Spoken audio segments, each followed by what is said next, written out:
This is a test of the City of Palatka audio system.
2022.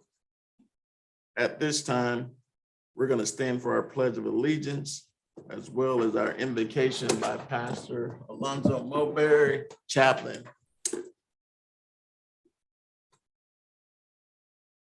Please join me in the pledge. I pledge allegiance to the flag of the United States of America and to the republic for which it stands, one nation, under God, indivisible, with liberty and justice for all.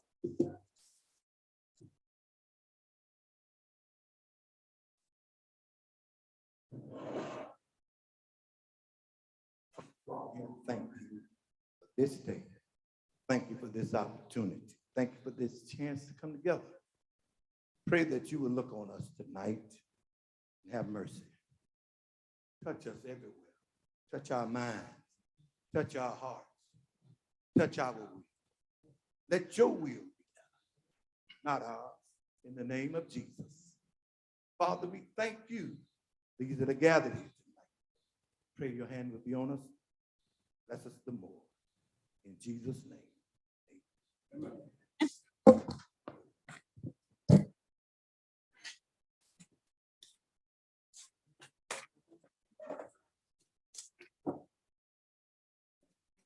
I don't need no tissue. The first time I ever read it. None at all. Roll call, please. Thank you, sir. Commissioner Tammy McCaskill here. Commissioner Will Jones. Commissioner Justin Campbell. Present. Commissioner Rufus Borum. Present. Mayor Terrell Hill. Here. We have a quorum, sir. Thank you. Next up is approval of minutes. Has everyone had an opportunity to review the minutes from the February 24th, 2022 meeting, as well as the 25th special called joint workshop with the Airport Advisory Board? Motion to accept minutes is written. Second. Motion on the floor in a second. Is there any further discussion? Questions called, all in favor, say aye. Aye. Opposed, motion carries unanimously. Next up, proclamation, Florida Bike Month, March 2022.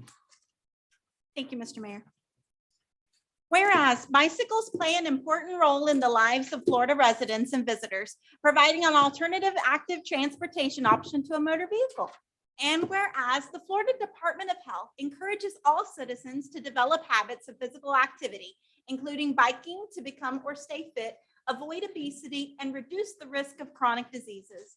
And whereas the Florida Greenways and Trails System Plan establishes the vision for implementing a connected statewide system of greenways and trails for recreation, conservation, alternative transportation, healthy lives, a vibrant economy, and a high quality of life. And whereas the Florida Department of Transportation and local agencies across the state have adopted complete street goals and policies to develop a multimodal transportation system that supports walking and biking as active models of transportation and prioritize the safety, accessibility, and mobility of pedestrians and bicycles on Florida's roadways. And whereas today, 60% of Florida residents live within 1 mile of bicycle facilities, and whereas bicycling as an active mode of transportation reduces traffic congestion, emissions, air pollution, and motivates ecotourism. Now, therefore, I, Terrell L. Hill, Mayor of the City of Palatka, together with the members of the Palatka City Commission, do hereby endorse and proclaim March 2022 as the Florida Bike Month in the City of Palatka. And we encourage all citizens to consider the use of bicycles as a mode of transportation, recreation, and exercise. And witness whereof, I hereunto set my hand and cause to be affixed the official seal of the City of Palatka this 10th day of March in the year of our Lord, 2022. So move. Second. There's a motion on the floor and a second by Commissioner McCaskill. All in favor, say aye. Aye. Opposed, motion carries unanimously. Do we have a representative from Putnam Blue Ways? Ms. Crider, can you come forward at this time? Let's give her a round of applause.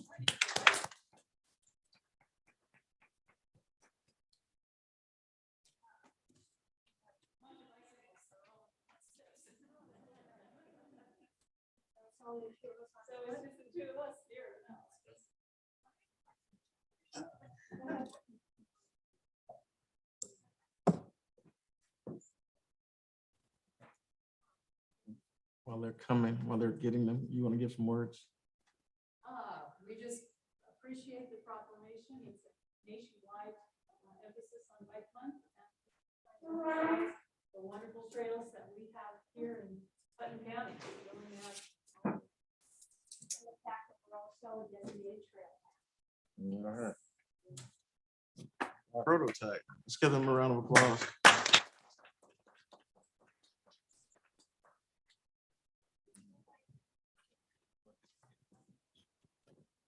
Give them a copy of the proclamation.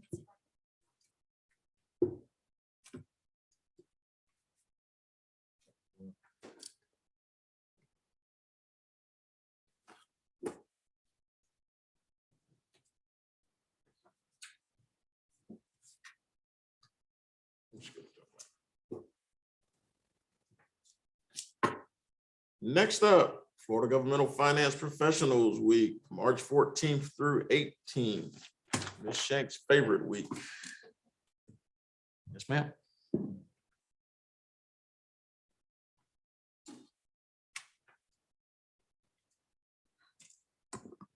Thank you again, Mayor Hill.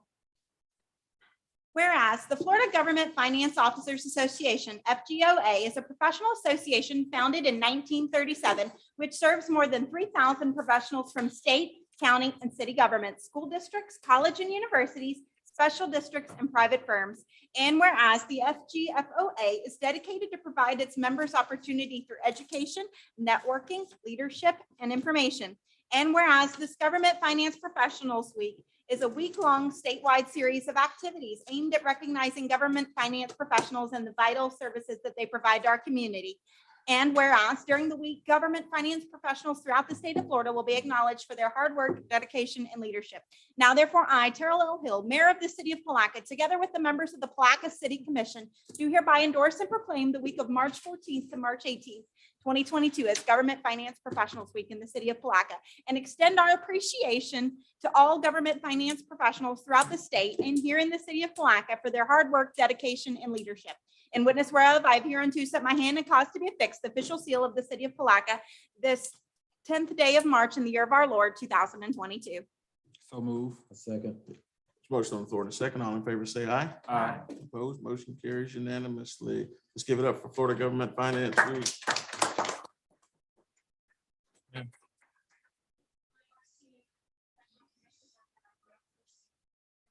Recognize the finance professionals that we do have in our own organization. And I want to personally thank my staff, Joe Kaiser, Jackie Pappas, and Thank you.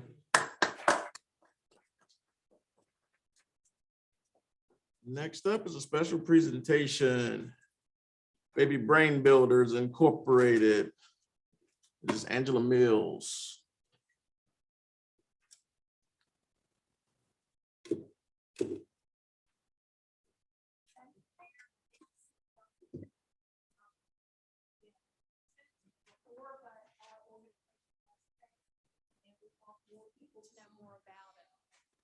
First of all, for those of you who have not heard of us, Baby Brain Builders is here just to help the youngest in our community. We believe that every child has the right to succeed, and we want to do all that we can to help them do so. The baby's brain develops the most between the ages of 0 and 3 years. 0 and 3 years. We miss those first 3 years of life. Our children are playing catch up for the rest of their life, and we don't want that to happen. And the program is based out of the University of Chicago. We're actually the second pilot program. The first one was in Pensacola, where I used to live. And when I moved here, I thought we need it here too. And so we've made our own form of that organization. Dr. Dana Suskin started that in the University of Chicago, and she was a surgeon, and she did cochlear implants. She found that some of her patients learned to speak after they could hear, and others did not. And so she became very interested in brain development and found that the ones who had encountered language in those first 3 years learned to talk. If they had not, many of them never learned to talk.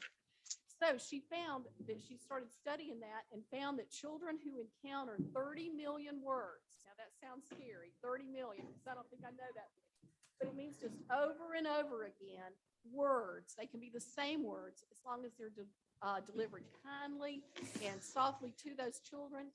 that they are more successful in school and in later life. So they just need to hear words, and words are free. We can all deliver words to children.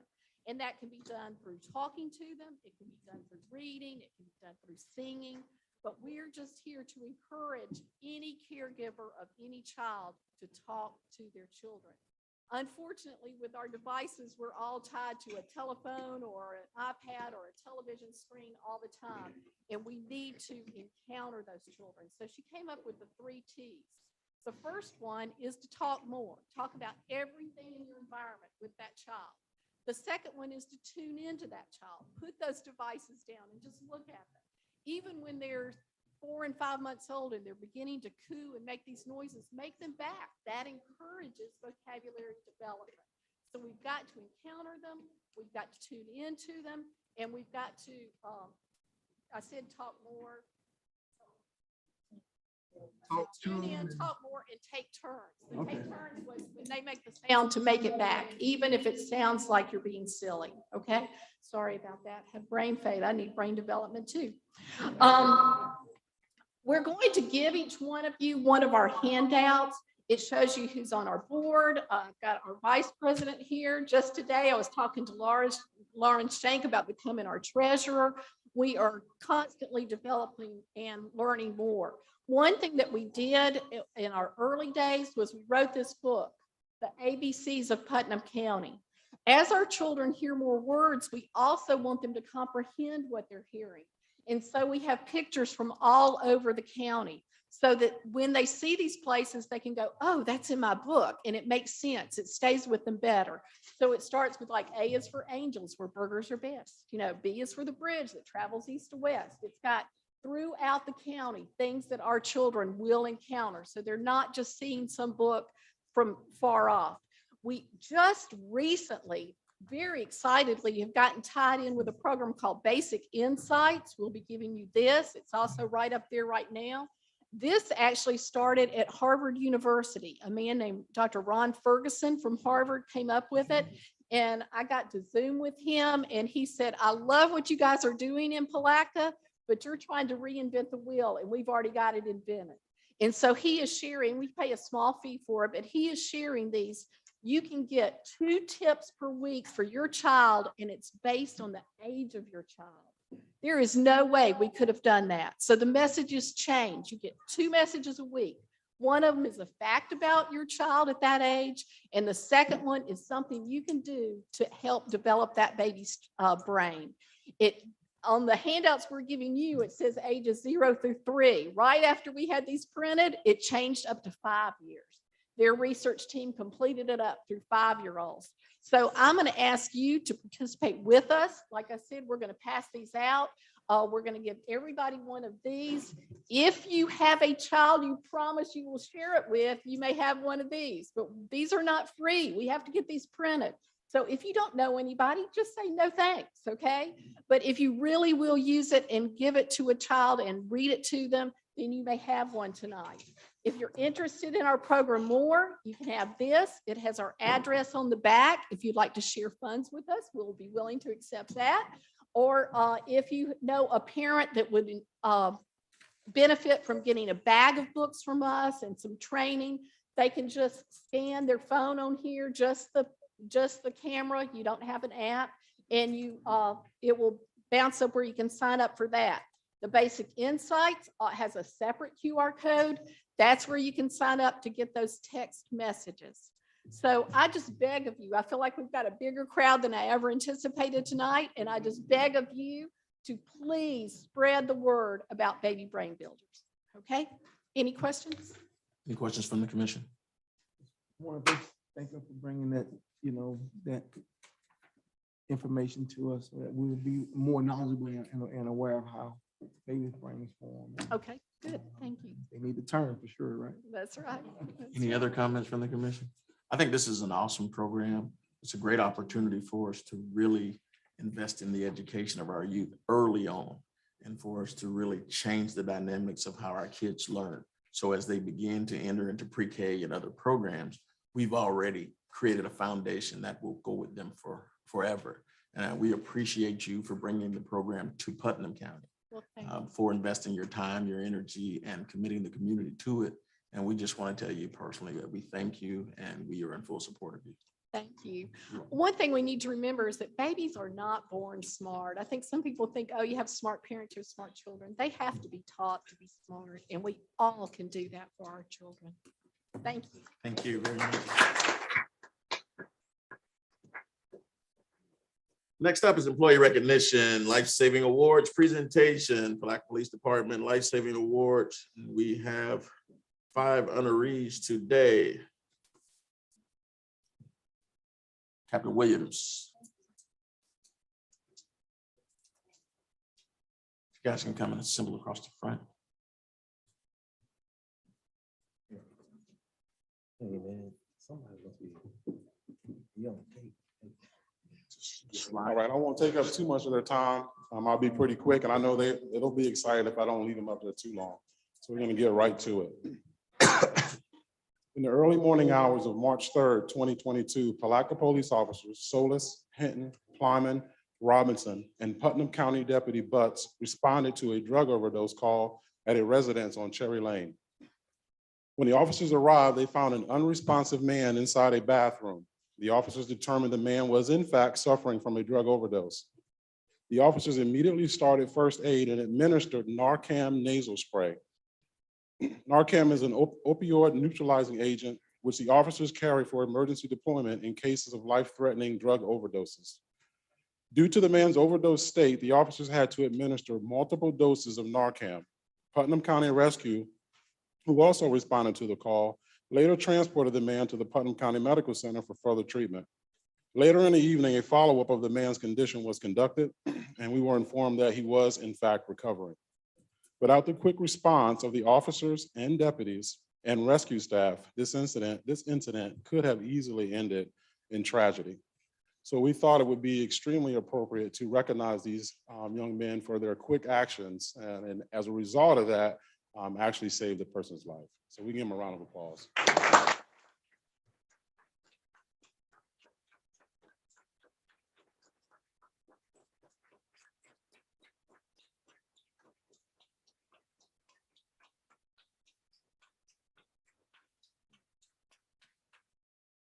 Thanks, guys.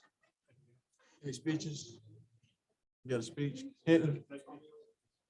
Hinton, you got a speech?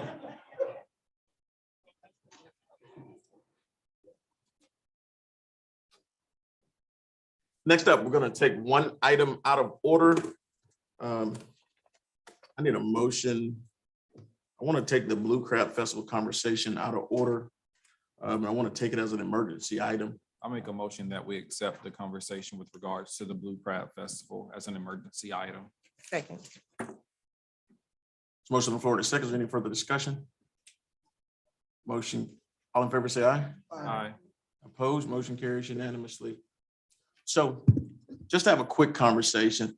I don't know if many of you may not be aware, but the Blue Crab Festival is set to be canceled this year. I was notified. I've been talking quite a bit with some of the Palatka young professionals, particularly Matt Buckles has been a very vocal person within the conversations. We're at a point where we're finding that the Blue Crab Festival is continually being canceled on a regular basis. It's the marquee festival within this community. It attracts over 100,000 people to the community. The Palatka young professionals did a marvelous job with the festival, putting it on the first time in 90 days or so, about 90 days, and they did a super job.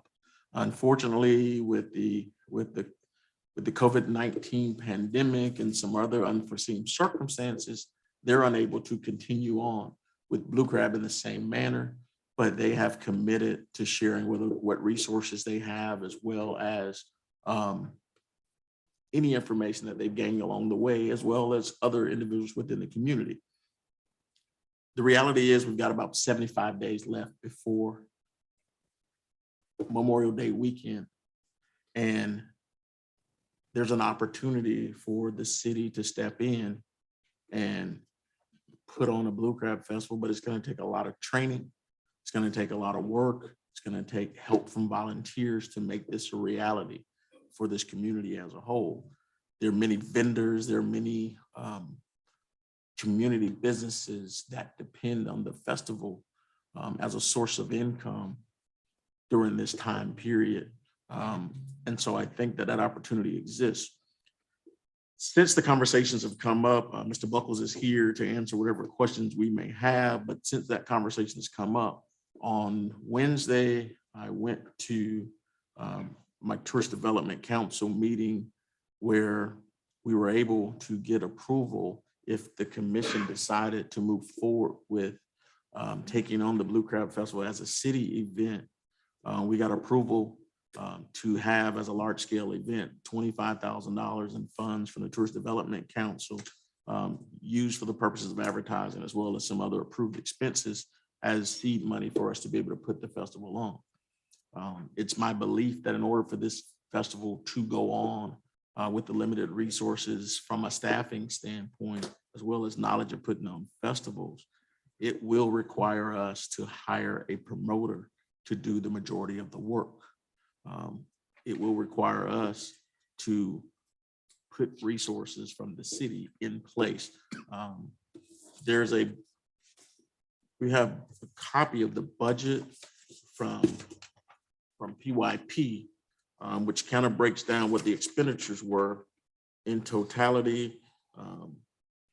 There was roughly $133,000 in expenses and a little over $150,000 in revenue generated from the festival when they put that in place.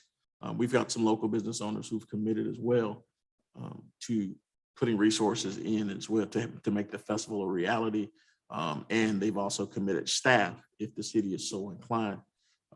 Tonight, my request would be that this commission be willing to put within the budget $75,000 allocated for the Blue Crab Festival, along with permission for us to go to the county for a very similar match to try to put on a grade A festival and have the two organizations work collaboratively with what other civic organizations we have to try to make the Blue Crab Festival a reality for the community as a whole. And so that's where we are. Mr. Buckles, you got anything you want to add? More so just if there's anything that I can help with personally, and partner with the city, Beck Automotive, Brex Homes instructed me to whatever we need to do to try to help make this thing a reality. And there's civic groups out there. There's a civic luncheon coming up. I believe we can get volunteers. I think there's enough people within the community that want to see this happen that we can make it happen. I do think there's an opportunity for this to generate revenue for the city to potentially move forward. The idea that the city have the festival, I think, makes it a reality long-term as well, as opposed to a group who, may not have the financial resources from one year to the next, or manpower to pull it off, or the want to. So I think this ensures the livelihood of the festival going forward in the future. And, we're here for any support that you guys need. If there's any questions, I'm happy to try to answer. In the limited capacity I had with the Blue Crab, predominantly was entertainment, but I have a working knowledge of most of it. All right. Go ahead. In addition to the resources that you used before with young professionals running the festival, aside from the $75,000 that we're contributing, what other resources would you need from the city? I think the biggest thing is going to be manpower. I think it's going to be having manpower in place. Sponsorships are in our times in which we looked at what Palatka Blue Crab Inc. was doing, that experience that we had, we were able to see that the majority of the resources come by way of sponsorship and vendor fees. And so those resources, 75% on average of what revenues come in for this festival are brought in prior to the festival actually taking place. And so you can kind of ascertain where you are from a budgetary standpoint from that. The other piece is the beer tent, for lack of any other term, is a critical revenue piece within the entire process. For us, from a city government side, it's always historically been a situation where we'd have a nonprofit or some other entity actually deal with that. And so we think that we'll be able to find a nonprofit that will be able to work that piece of the puzzle. But I think more than anything else, nothing beats a failure but a try. And we would want to still put on a grade A event and use all the resources that we have within this county, going to the civic luncheon in a couple of weeks to ask civic organizations to be a part of what's in place and really moving it forward. And I believe that if there's a spirit of collaboration within this county, we can make the Blue Crab Festival something long-term and something consistent for the entire community as a whole, instead of us continuing the pattern of seeing our best festivals cancel. We just had the 75th anniversary of the Azalea Festival cancel at the last minute. And that's devastating to people who like to come to Palatka for the purposes of participating in these historic festivals. When you talk Palatka and people talk about festivals or events here, Blue Crab is the #1 thing they talk about. And so it brings people from all different walks of life, from all over the country, from all over the region. And some people plan their vacations around it just to come to Palatka. You have events like the Blue Crab Festival, softball tournament, and things of that nature that are significant revenue producers for restaurants and hotels. And so I think there's an opportunity for us to do something impactful for our businesses, for our community as a whole, and to create an outlet. I think last weekend showed us exactly what could happen if we continued that. This would just be the follow-up to the reception to the 20th Power of a collaborative effort that would bring the city out for an entire weekend, as well as our surrounding neighbors. Go ahead. I'm definitely in favor of trying to make it happen. I actually spoke to one of the county commissioners on last night who was looking for a way to bring this forward. So I'm actually happy that this conversation is taking place last night. Commissioner Rawls is definitely in support of trying to work. He was trying to work it from the standpoint of trying to gather civic organizations. But I think with this conversation, and then if approved, us going to the county to ask for their participation, I think that we can make it happen. I have another question. So according to this budget sheet, so they probably yield about $20,000 in profit revenue. 5,000, you'll notice in kind on the bottom right, did not get put back in. It's not, we had an individual pay for the fireworks, so technically that was on the expense side, but didn't get put in the revenue side. So it was roughly $26,000 from, if memory serves. All right, my other Go ahead. I'm sorry. No, sorry. No, I'm all for it as well, but the second question is going to be with the city manager, do we have capacity to be able to put this on? That's an important part of it. Yeah. Yeah, personnel, do we have it? Put it on every year with personnel. So every year they have the Blue Crab, we have our staff come in and work at any other special events, I think. And I think at the end of the day, we haven't had any staffing reductions to put us in a position where it's no different than years past. It's also collaborative efforts with the county's resources in the same way. So you have the police department, the sheriff's office, public works, all of these agencies work together, as well as civic organizations coming in and working on this event. With I'm sorry, I'm in favor of it, but I'm in favor of it also. And I just wanted, the mayor, you did say that if we commit it, you already have if we agree to take it on, you already have a commitment of $25,000, right? We have that. That's been approved by the Okay. Tourist Development Council as SEMA. That was money that was carried forward from Palatka Young Professionals. It was committed previously for $25,000, and that money is used to advertise the event.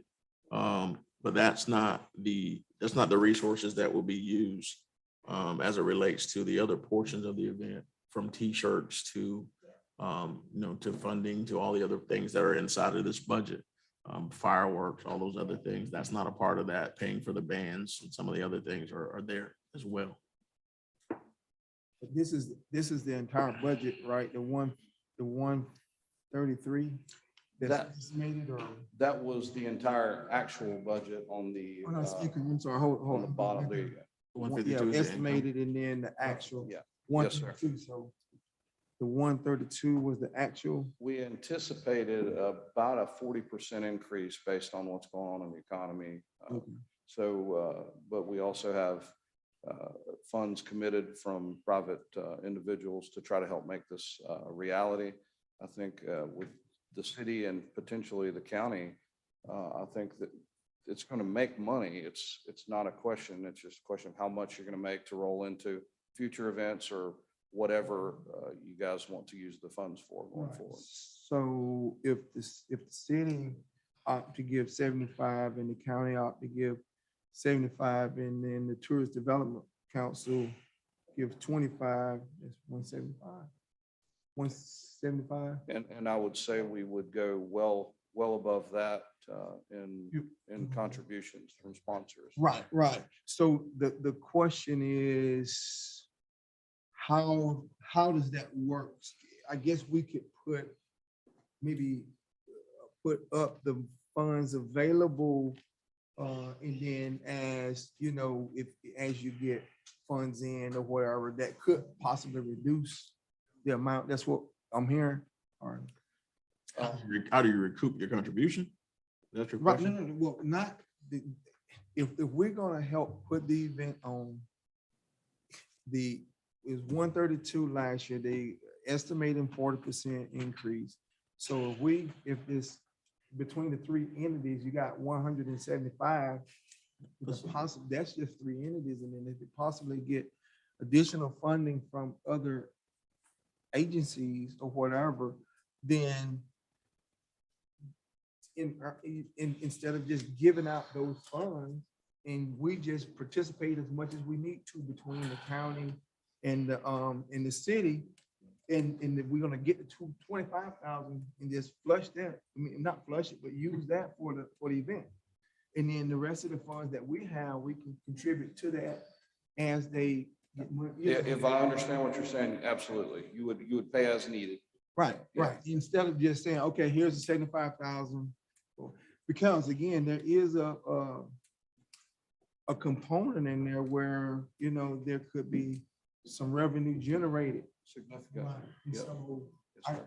they're not asking to borrow, so we're giving those funds. So, I mean, that's just my suggestion. I'd be happy to help with this event. I mean, because it's certainly needed. Well, I think the other part is we have to be careful not to assume that, I would think it's likely that the county would contribute. Actually, the TDC dollars that are contributed are coming in essence from the county through bad tax dollars. But we have to be careful in assuming that the county would vote to fund it at any specific level. But we would be hopeful that that would happen. I think the county would like to see this event. I'm pretty sure the county commissioners would like to see this event go on as well, because it's beneficial for tourism in Palatka and Putnam County. And we wouldn't have a problem making the ask trying to get that done. Right. But we have not gotten a commitment from the county in any way. And we have a commitment from local business owners, particularly Breck Sloan, to try to help and assist in getting it done. And so, that's why the ask is what it is at this point. And any revenues that would be produced, the mechanism for sharing in those costs and all those things will be put in place throughout the course of the planning and brought back to the commission. Right. I'm on for it. I was just thinking of a creative way to make sure that, we're just not just giving out the funds in that manner. And if there's funds that we can just allocate in conjunction with the other two entities, and then if they get more, then we don't have to expend the 475. So And also, I'm good either way. And just for a point of information, I just got a message that Synergy and Life of Stitch will provide the t-shirts for staff. So for Blue Crab. I think there's a question still on the floor. That was to the city manager, please. As I recall, the question, it was whether or not I thought we had sufficient staff to accomplish the task. If I understood the explanation, there would be an event coordinator that would be retained from the outside, so that aspect and feature of the planning and coordination would be accomplished by someone other than internal staff. And with that caveat, I would say yes. If it's on us to do all of that event coordination, I think Mr. Buckles would tell you that that's pretty much It's a full-time job for a couple of months.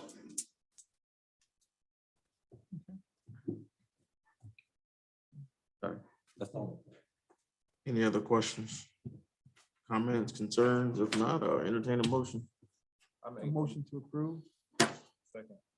Motion, there's a motion on the floor to approve funding at $75,000 and for the city to take on the task of leading the charge for the Blue Crab Festival, including the special events applications. There's a second on the floor. Any further discussion? Question. Questions called. All in favor, say aye. Aye. Opposed? Motion carries unanimously. Thank you very much.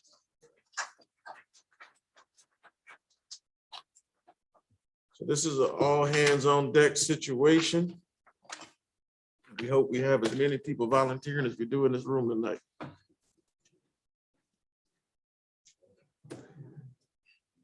Next up is public comment. Public comments will be limited to 3 minutes. No action will be taken on topics of discussion. If you are here for public comment, please fill out a yellow speaker's card in the back of the room and come forward at the time in which you are called. Commissioner Campbell, will you keep time for us? Absolutely. First up, Sheriff DeLoach.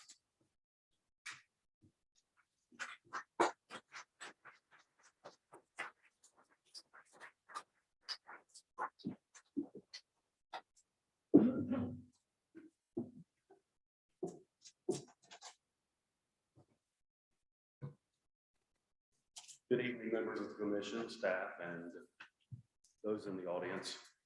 My intent was not to speak tonight, but to come and stand in solidarity with our brothers and sisters at the Palatka Police Department, who have been under the iron thumb of Mayor Taylor Hill and select members of the commission who have habitually and systematically meddled in and undermined police business for years.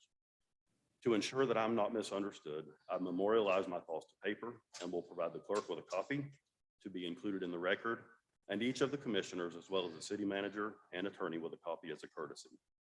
After reading Mayor Hill's outright lies when commenting on today's Palatka Daily News, I have no recourse but to come before this commission and publicly refute the statement made by the mayor that my comments were baseless, absolutely ridiculous, and defamatory in nature.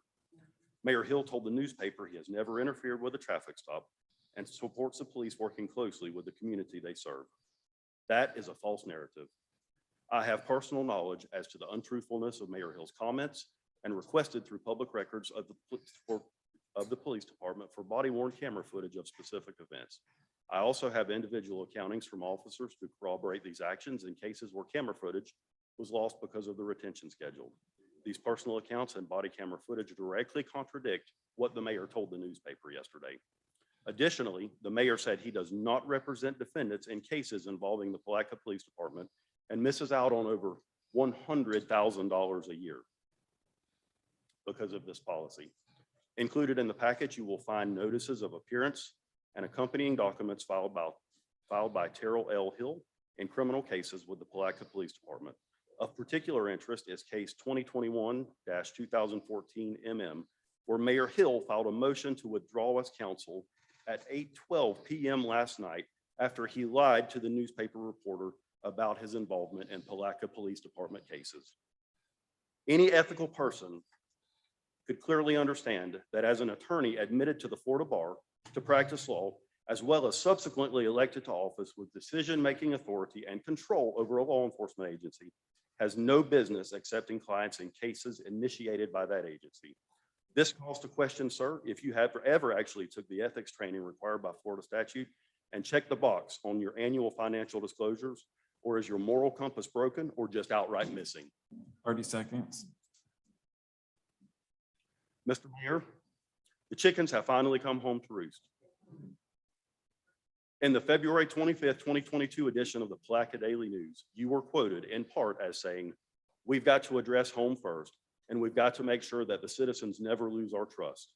You took an oath of office which states in part that you will well and faithfully perform the duties of mayor of Palatka on which you are now about to enter. So help you God. To categorize your Your oath of time is up. office. Now let him finish. To categorize your oath of office and the statement to the newspaper as disingenuous is a gross understatement. They are blatant lies. A public office is a public trust, and those who hold office must always maintain the highest standards in their personal and professional lives. Mayor Hill, by your actions, you have knowingly placed yourself in an egregious moral and ethical quagmire and disgraced the office you hold. You have violated your oath and the trust and confidence of the residents you serve and the men and women of the police department who protect you and them. For these reasons, I demand you tender your resignation as mayor of Palatka immediately and irrevocably. In full disclosure, I will be forwarding this information in its entirety to the Florida Commission on Ethics for their review. If you continue down your self-motivated, reckless path of attacks and smacks of corruption and choose not to do the right thing by resigning, I have a moral obligation to contact the governor's office to present my findings and petition that you be removed from office. Thank you. Good.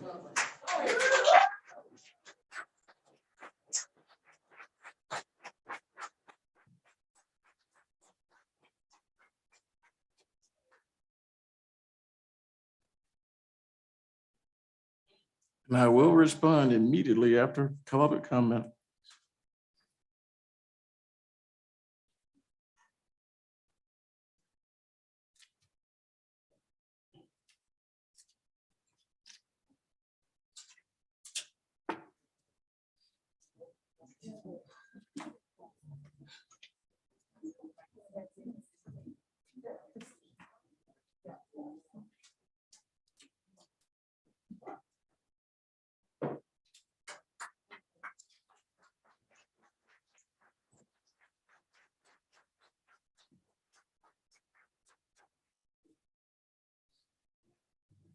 Next, Andrew Woodruff.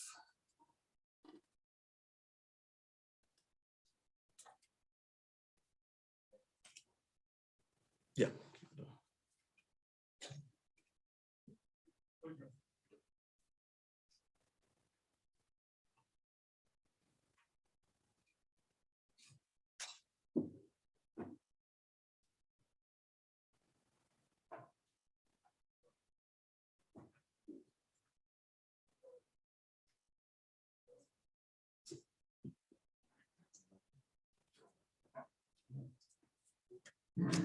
No Woodruff. Charles Smith.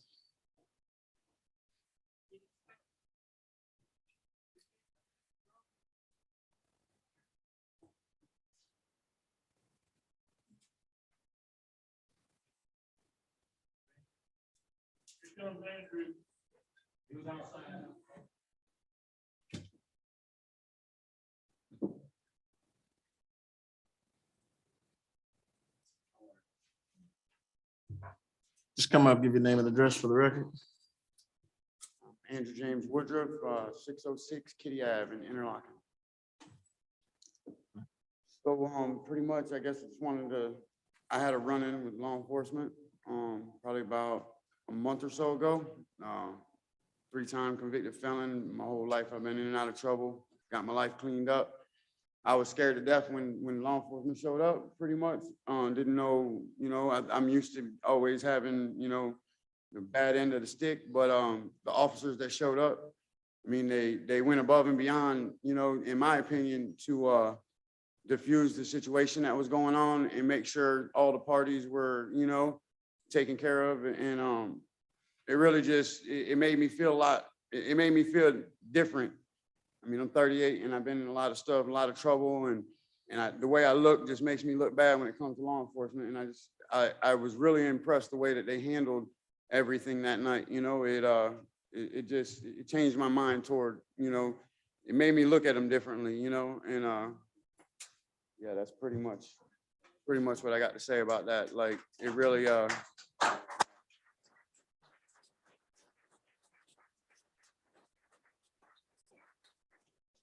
Charles Smith.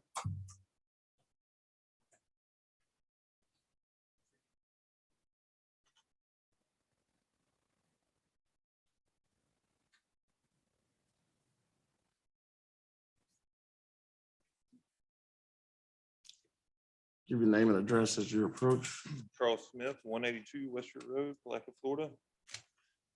Got a few little things that I jotted down. I jotted down a bunch, but kind of narrowed some of them down, so I'm gonna skip through some. Bear with me. Come here tonight and show my support for the Palatka Police Department. I've known a bunch of these guys, the chief of police, I have the utmost respect for. Been a resident of Putnam County my whole life. I'm a local business owner of several businesses. Recently, in the near past, I've had several burglaries going on here in town. Reach out to the Palatka Police Department. They have been very responsive, on time. Every case that I have called on, I know this might be luck, we have solved them, or they have, excuse me. Through all thick and thin, they have done just a tremendous job, and I'm here supporting these blue guys. Many cases with the law and civilians, you hear of all the bad things. You never hear of the good things that come out. You know, you hear of good things here and there, but most of the time you hear of nothing but bad. These guys put on a badge and those suits every day of their life and come out here and do whatever they can to support all of us. We might not agree with half of them half the time, but when they walk out of their house, they kiss their wife goodbye and their kids. They go to work for us. That's why they're there.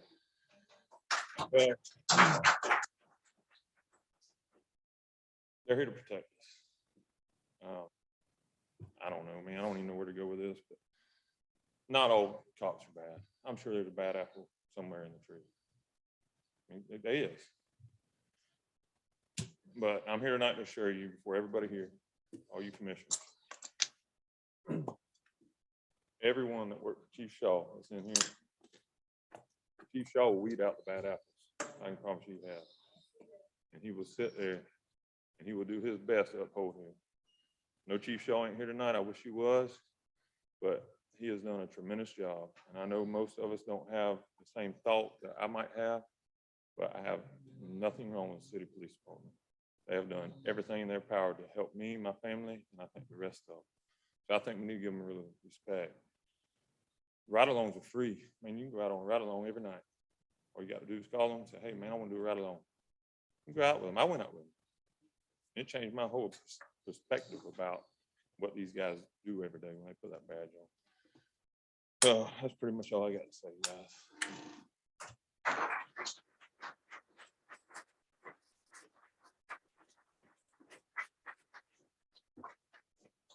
Tanya Hightower.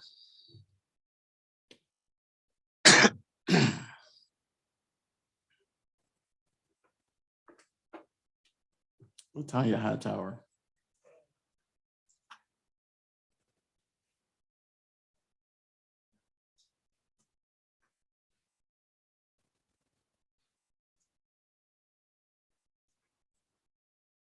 Good evening. Good My name is evening. Latonya Hightower. And I'm here because basically all of this stemmed from an incident that happened at my house. And like they killed my grandson and like they shot me. And because of the guys, everybody deserved to be reprimanded. Even I get reprimanded by my superior. And I'm pretty sure some of you that have superiors have been reprimanded. So what is this asking for the mayor to resign and some of the city commissioners for reprimanding? So as a manager, you need to look at yourself and count yourself and see when you reprimand your employees, should you be fired? Should you be terminated from your employment? Because that is why we're here. I don't see how harmless it was for them to reprimand, because I could have called internal affairs on the whole situation because it was not handled right. But I brought it to them and they handled it and they trying to do the right thing. My thing is, if I have an order taken down by my supervisor, I will do it. And that's the same thing should be done from the police. And whether y'all that's here tonight know, I followed the chain of command and I was not received justice for my family. I've been fighting a battle for 2 years and y'all don't understand. When I go in the store after this last incident, people are coming up to me, Ms. Hightower, you did a great thing. Now the community is open, the conversation is open. Why did I have to open the conversation when Shaw should have knew the conversation was going on before it got to this point? As a supervisor, get out and commune with your people that you're representing and know that they're doing the right thing so we wouldn't have to be in this situation. This is nothing but a political ploy to get some kind of points, but believe you me, it's not going to happen tonight. I have had good experience with the Palatka Police Department. With the incident, my grandson was in the center of fire. When they shot at my house, my grandson was sitting in the middle and the bullets was going around him. By the grace of God, the bullets went around him because one or five of them could hit because they did over 20 some rounds in my house. But nobody want to thank, nobody want to thank them from doing their job. They want to say that we are undermining the sheriff and we're not doing what we're supposed to be doing. But as a citizen, I pay taxes. I deserve justice. Just like they say they walk out the door, I walk out the door and go to my job. I don't want to be shot, just like they don't want to be shot. I don't want to be harassed, just like they don't want to be harassed. I am human. I'm a human. I put my pants on the same way they do when they walk out the door to take care of their family. I take care of mine. And again, with the Palatka Police Department, I want to send kudos out because DJ Johnson, he came. He was the only one that came. He knew my grandson. He's going through mental health counseling and counseling at the school because of the incident, because he's having a hard time. He came to my house and to talk to him, to let him know that all police ain't bad and that all police ain't gonna do their job. But he did. So when y'all gave out awards, I don't understand because I gave this to Shaw last Monday to let him know that man stepped out his way. He didn't have to come to my house and spend time and talk to my grandson. He didn't talk to me, but he talked to my grandson and gave him a $5 Below car for $15. Do y'all know how that child lit up when we went to $5 Below? That what should have been in the papers. And I'm done.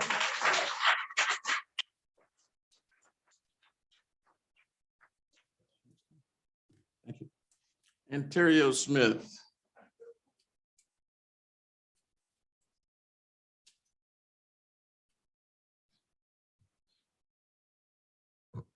Good evening, Mr. Mayor, Commissioners, Mr. City Manager, Chief Shaw, in his absence, Sheriff DeLoach, and everyone in their respective places. My name is Ontario Smith. I currently reside in St. Augustine, Florida, 1029 West 12th Street, but as most of you know, Palatka is home. I stand before you today firstly to celebrate the recent collaborations and newly implemented policies from the Chief of Police and our Palatka Police Department. Several arrests have been made and several guns have been taken off the street. That deserves to be celebrated.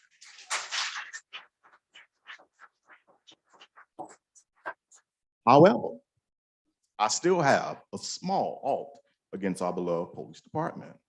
Contrary to the Palatka Daily newspaper today, I'm not here to attack the Palatka Police Department. I started writing this speech almost 2 weeks ago after watching the last county commissioner meeting, not this morning after reading the newspaper. Furthermore, I strongly detest the suggestion that any criticism of law enforcement is somehow considered anti-police, because I also once read in a familiar book that if you have a fault against your brother, you ought to go to him and point out his fault. That does not mean in any shape, form, or fashion that you hate or against that person or that thing. It is actually the mature and godly way to resolve an issue. Amen. Please forgive me for I've digressed, but I felt like that needed to be said. So with that being said, I will move quickly to my actual topic.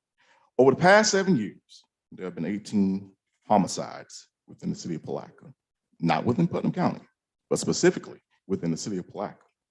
One of these homicides just so happened to be my beloved brother.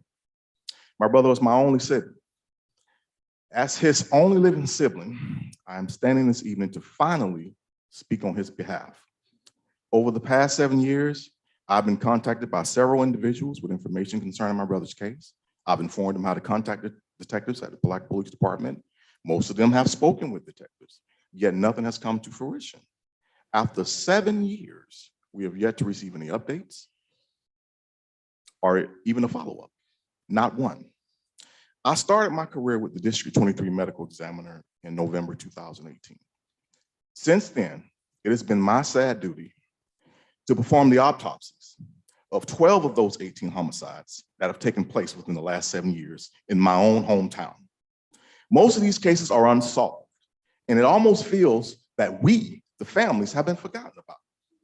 As stated earlier, my family and I lost my brother in 2015 to a senseless homicide.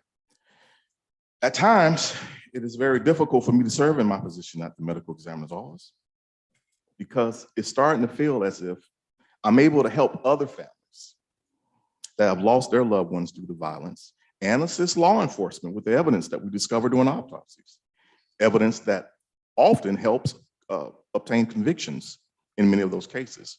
But at the end of the day, after 7 years, I'm starting to feel that I can't seem to get help or even a simple follow-up concerning my own loved one.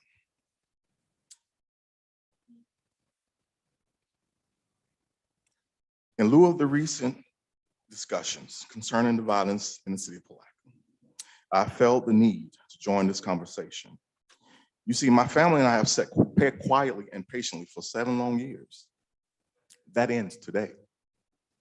So now I'm calling for the Palatka Police Department to create a task force or a dedicated team to specifically focus on the unsolved homicides in this city.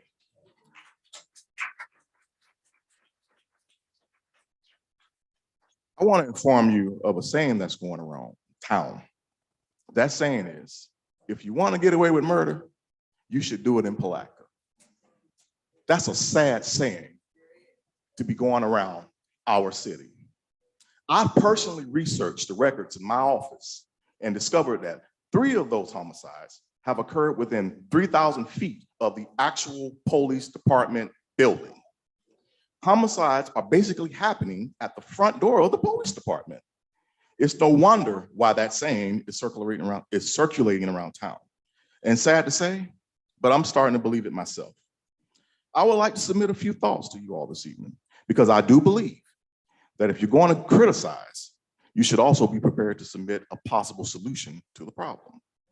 Perhaps our police department should consider implementing a crime prevention division, staffed with officers or detectives to work in the community as community liaison officers to get ahead and possibly prevent some of these crimes. Because it really doesn't make sense to have a victim's advocate without a crime prevention division. Essentially, you are basically sitting in a holding pattern, waiting for something to happen rather than attempting to prevent it in the first place. Another suggestion would be to assign a detective or officer specifically to those high crime areas to deter the crime and address the crime happening in the area. And lastly, this is me speaking, I would like to see more of a presence of our chief in the streets. I know he's not here tonight, but Chief, I love you. I do. I can love you and still disagree with you. Disagreement does not disconnect love. Chief, we need to see your face. We need to see the face of our leader in these streets more than we see you in the newspaper. It is my belief that if you would implement these changes, you would send a strong message of zero tolerance for the ongoing violence and the homicides in our city. You will also create a relationship with and perhaps even gain the trust and respect that is obviously lacking for the Palatka Police Department from the citizens you have been sworn to protect and serve. Simply put, and I know I'm over time, thank you for, simply put, you must get involved in the community and actually respond, not react, because there is a difference. And periodically follow up with us families. We need to hear from you. It's been 7 years, no phone call, no nothing. Follow up with your families and the community when we reach out to you, because you can't make an impact where you don't have an influence, nor can you make a difference where you don't make a deposit. So there you have it. I've said what I said. I meant what I said. Because after 7 years of silence, I've become a bit irritated. And I want to see some changes within the Palatka Police Department and our city as a whole. This is not an attack on our Palatka Police Department. I hope that you can hear my heart. Not those temporary changes that only last for a few months. No, I want to see some permanent, positive community connectivity and competent changes that will hopefully prevent other families from going through the pain that my family and the other 17 surviving families that I mentioned earlier have had to endure. Thank you. Jason Brown.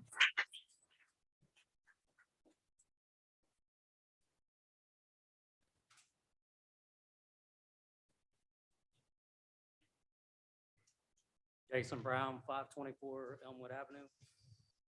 As a business owner in town, it's hard these days to get employees to work and different things like that. Everybody understands that.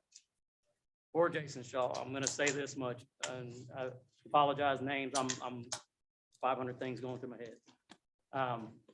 During 4th of July, there was a large gathering in multiple places in Palatka. I was fortunate enough to be sitting with my pastor, Pastor Willie, over in East Palatka, and I got to see the most wonderful sight over in Palatka. There was so many fireworks. And we were contacted to come over and assist just to clear the road because there was road blockages over off of Washington Street, I think it was. At no point did anybody get hurt. They called us just to help. Jason, please, will you help us? They contacted another local company, which is Johnson's Towing. Very solid, family-owned business. Contacted both of us. We both came out. We assisted. If the car was blocking, we asked for them to move it. They didn't, we would help them and set it to the side. No charge.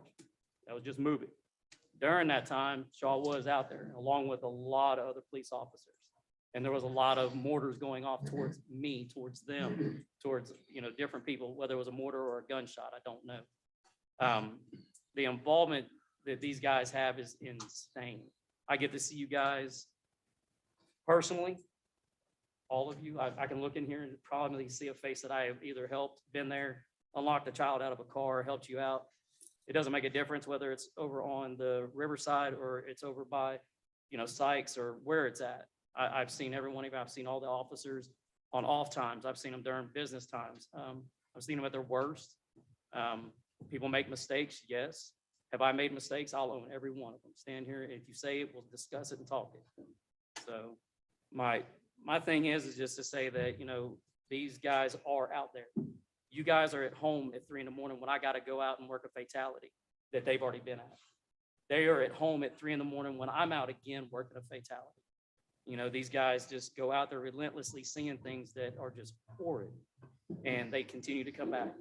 I've watched them go and get shoes for people that you didn't hear about it on Facebook. You didn't see it in the newspaper. I've watched these guys just do things that you'll never get to hear of because each one of us has a job that is different from another. Mine is really unique because of how I get to see and interact with all of you. And I'm grateful for each one of you.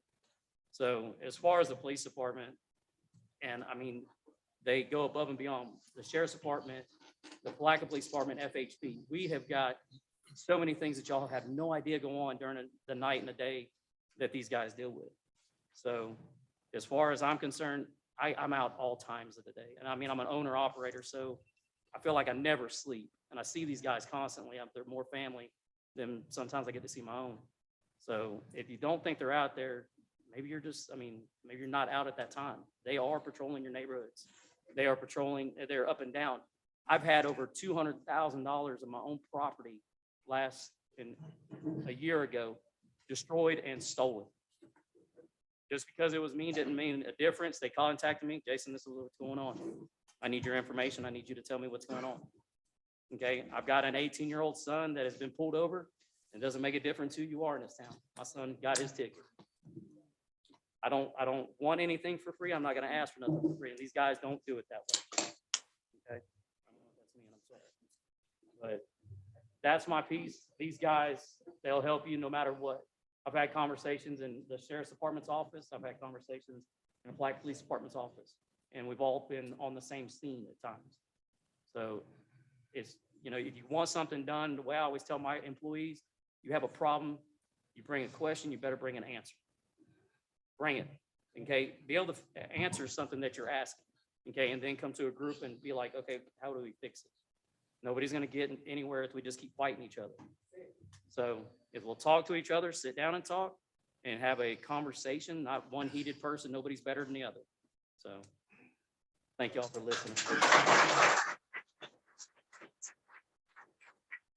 Pastor Rogers.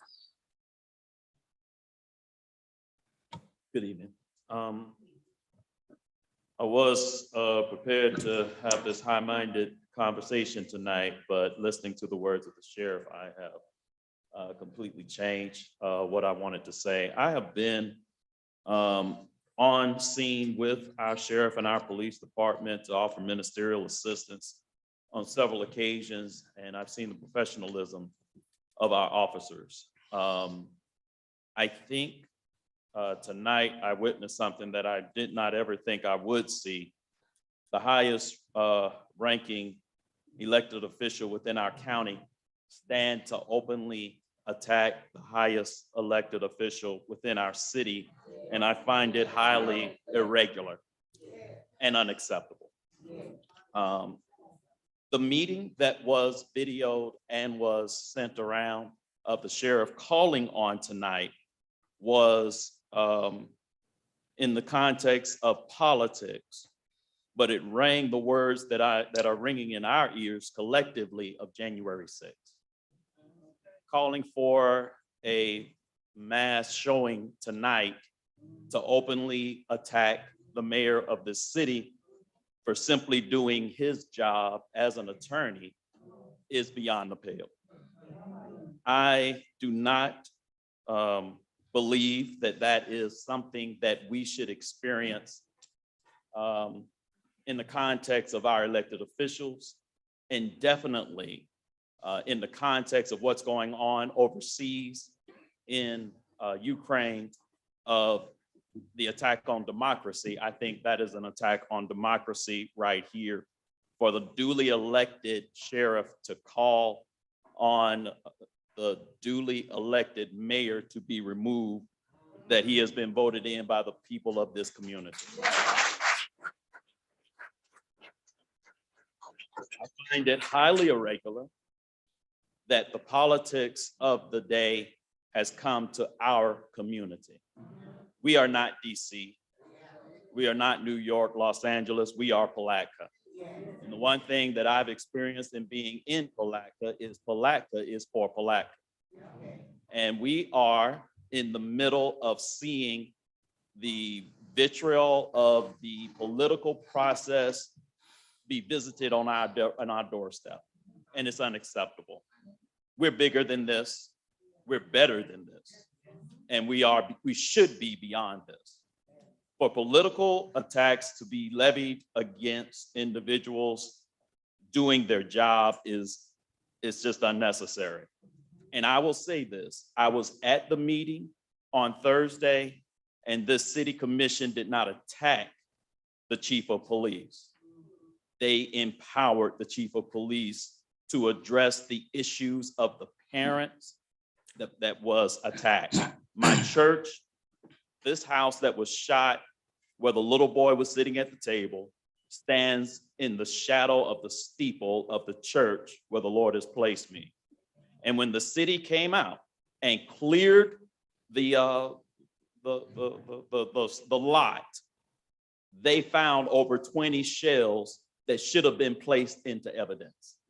And when they bring this account up, they're saying that they're attacking. That is not attacking. That is holding individuals accountable. We cannot continue to let accountability be called attacks and attacks be called politics. We're beyond this. We're above this. I've worked with the sheriff, I've worked with the mayor, and I've worked with the chief. And I believe we all have a greater opportunity to do better for our community if we're working together. But to make political points, this is not the place nor the time. And we demand better. Thank you.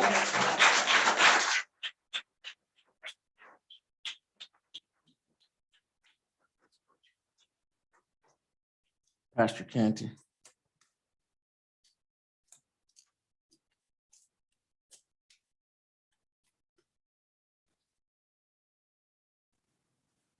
Good afternoon to our mayor and to the Board of Commissioners. I just want to say thank you for the opportunity. I too, was just going to speak out of my heart for the things that we have seen coming up on the north side. It is great to hear of all the great things that the police department stands for. But it depends on the resident and from what spectrum you stand from. I have been born and reared up in this city for 60 years. and therefore have lived on the north side the majority of my life until the past 25 years. But I still am a part of the north side because I pastor a church on the north side. And so what I would like to say, with no disrespect to our police department, I do believe you are great and fine men, and you put your life on the line each and every day. But we also, from our point of view, have grew up with many things we have faced. We have lost trust and confidence in our police department. Let me tell you why we have lost that trust. We have grown up on the north side, seeing things that nobody else seen. I literally have sat on my front porch, and people who say they represent the law actually throw something on the ground just to catch someone and put them away. No, and I'm not talking about what I thought or what I made up. I'm talking about what I have saw in my years of coming up and why we lost trust. Also, I owned a business over there on the north side for several years. Listen, I would call the police if there were issues I were broke into a couple of times. Ask me how fast they came. I literally had to take and call and act as though the crime was being committed at that moment, at that time, just to come and hear them say, yes, may I help you? And ask me what was ever done. Nothing. Literally, they cast it off as children, just being children. You know, our churches would be vandalized.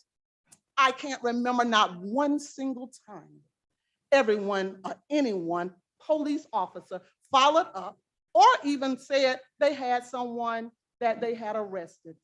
Never.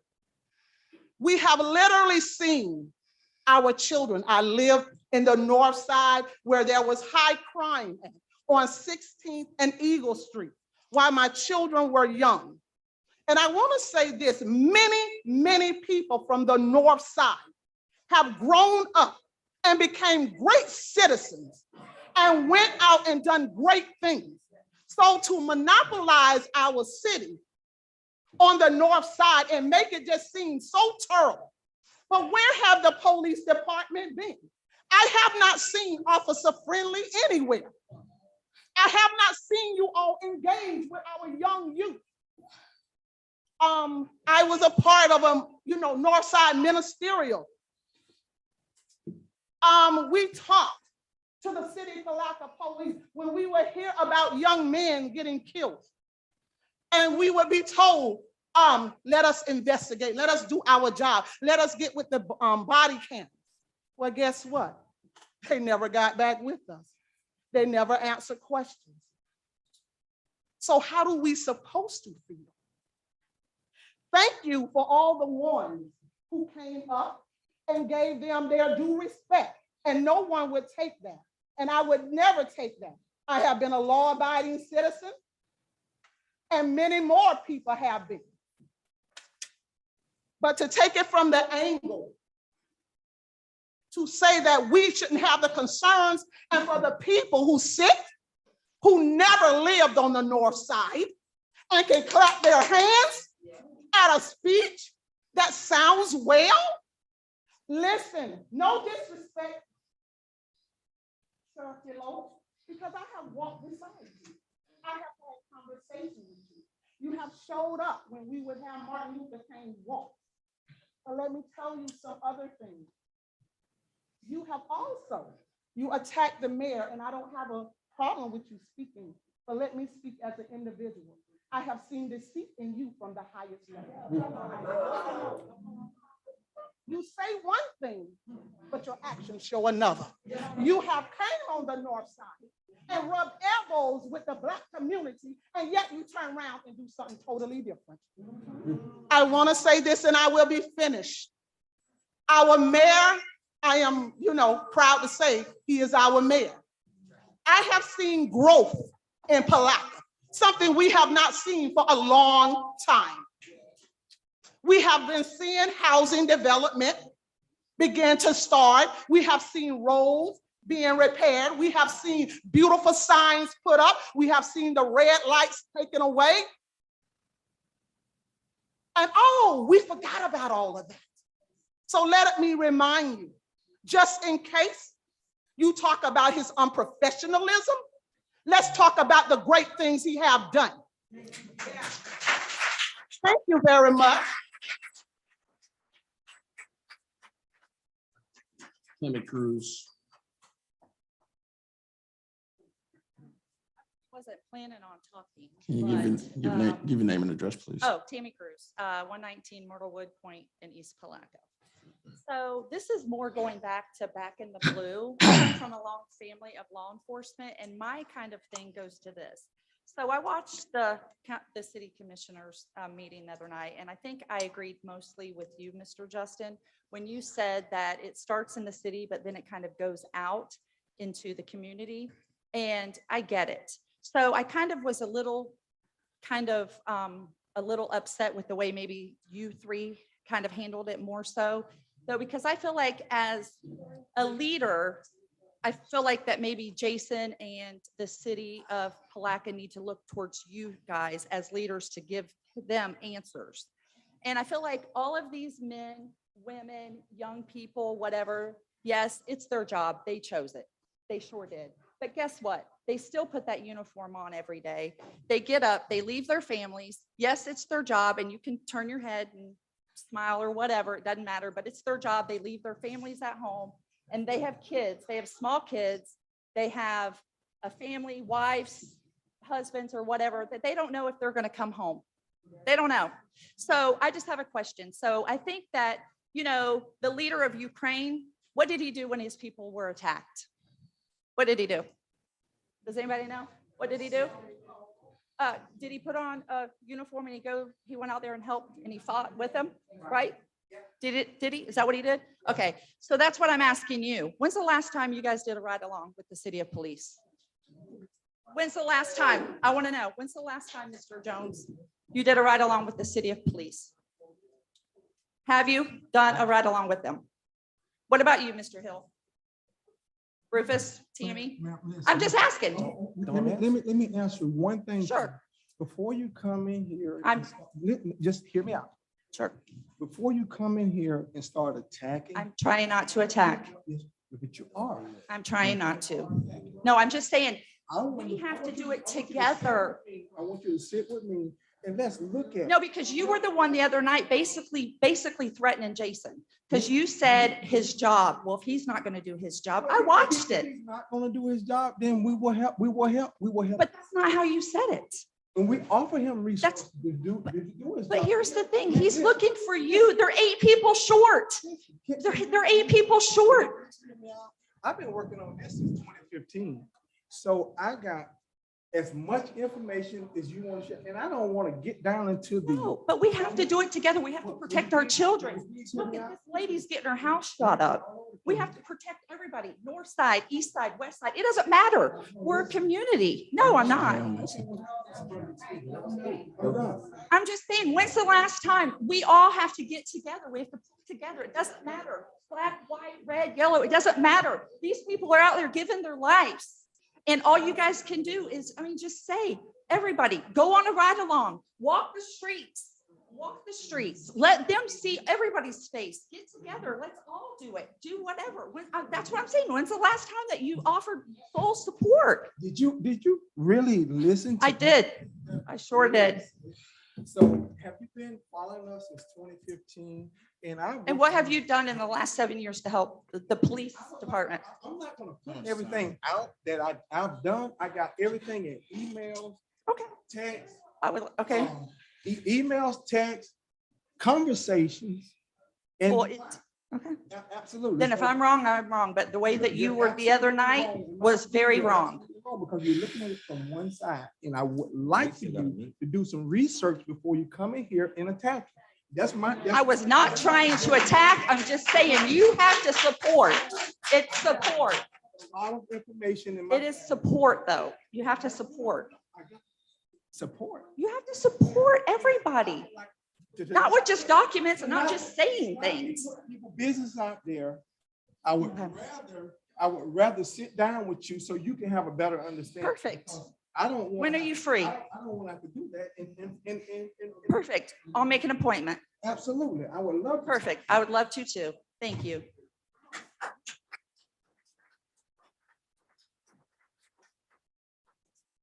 Anybody else for public comment? Got one.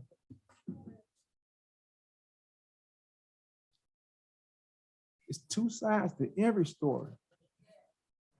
Let's get facts. Ty Field Senior, Pleasant Grove, A&B Church, Georgetown, Florida. I'm gonna do something I think we all should be doing. Brother Hay, can you come up here with me?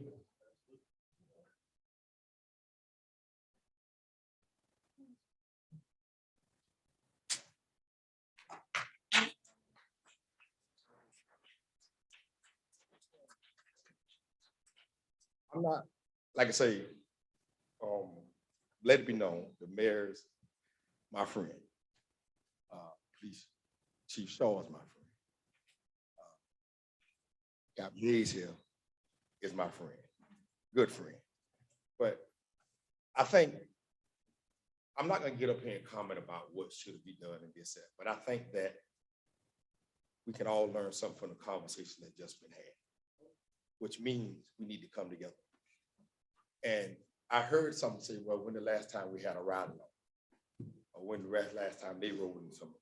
We can all ask questions, because I can sit up here and say, when the last time you've been on Washington Street, walking the street?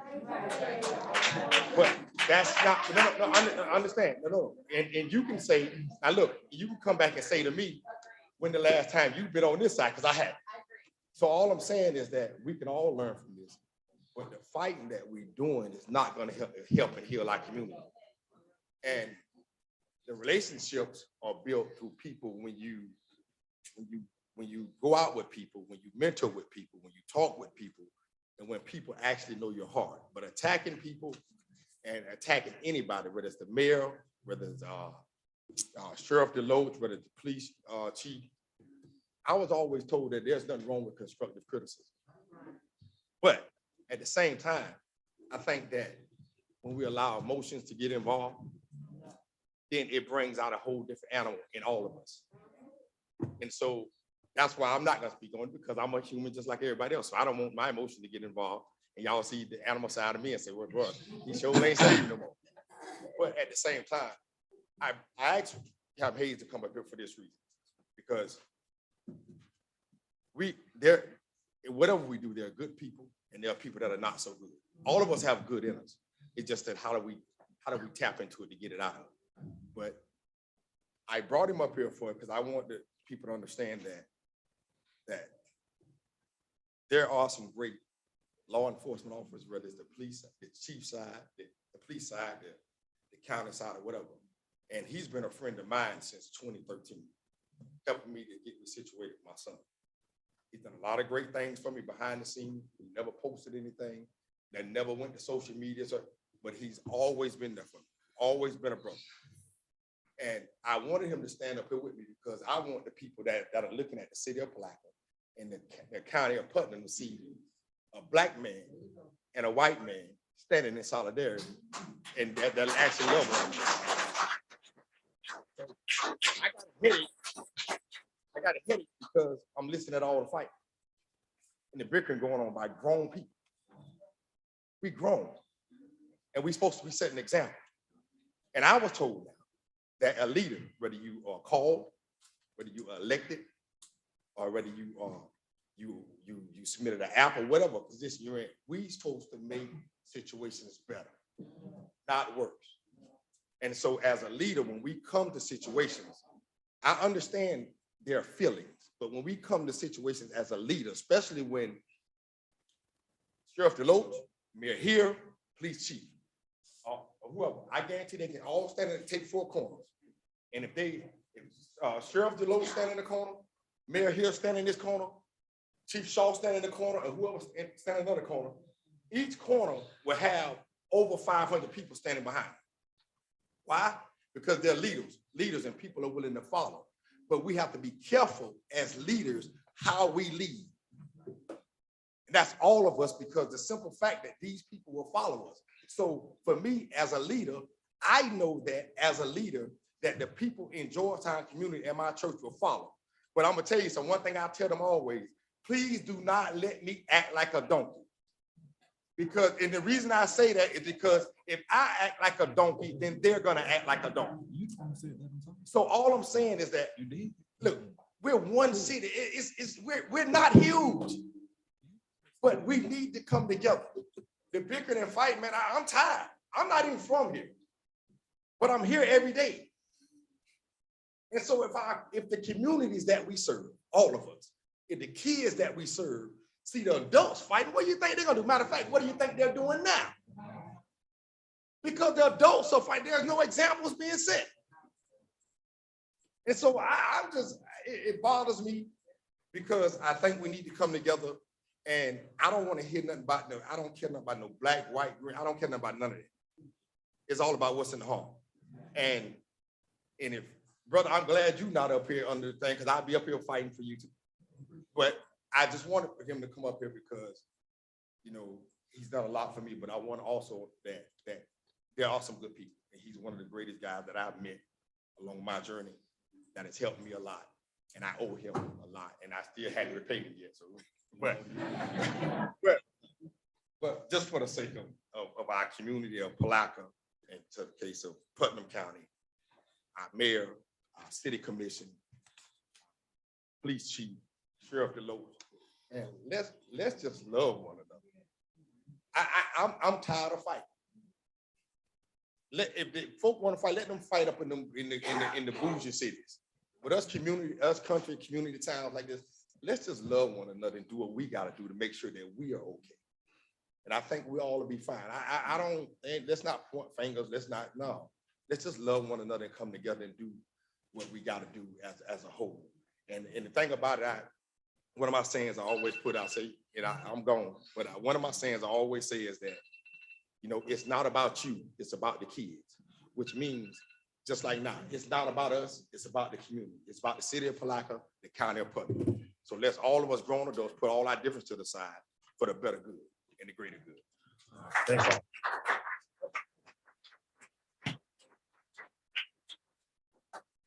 Best.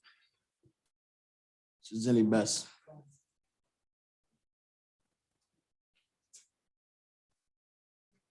My name is Zenny Vest. I live at 200 Hayes Drive, Interlachen, Florida. And I come to the meetings often here, and I really don't know why. I know why everyone's here, but the specific reason I don't know. I just heard the gentleman speaking before us. If we're having trouble in our county here, or in our town, the city board will help. We do have, if you don't understand, if you do have a problem getting along, we do have a mental health system in our county here that works. It may not work there. No, I have a mental illness myself. People are giggling. It's not a game. I worked for the city of New York, and I was ran over by a tractor trailer truck. That's how it started. I was a professional boxer before that, while I was doing that. And it does work.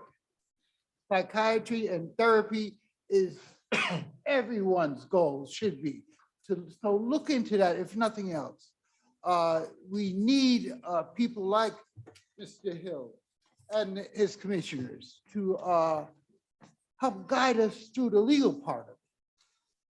But we have to love each other, like I heard the gentleman say. And we do have the services here. The police officers are brilliant. They keep us all safe. But the mental health system here, we're growing. We need each and every one of you part of it if we want the success we need to get. The council here works week after week after week on getting us the services we need. We have the Stuart Marchman group here to help us. That's a story in itself, but I belong to an international clubhouse And we tried to bring the International Clubhouse to Putnam County here, but the person that had the educational credentials to carry the clubhouse or to direct the clubhouse, he died 2 weeks before we opened it up. We worked 10 years on this. And then Stuart Marchman scooped it up. And Stuart Marchman, not that it doesn't work, they're doing it their way, but there is an international way to help people like myself with mental illnesses. I've been through all kinds of stuff. I moved to Florida 15 years ago. I came to the council to get me some help that I need to try and figure out where I was. I got the help. If you don't ask, there's so many of us, and each one of us is an individual. If you don't ask, you won't get the answers that you need. The council here does all that they can to keep us afloat, and they're doing an excellent job. Let's give them a round of applause.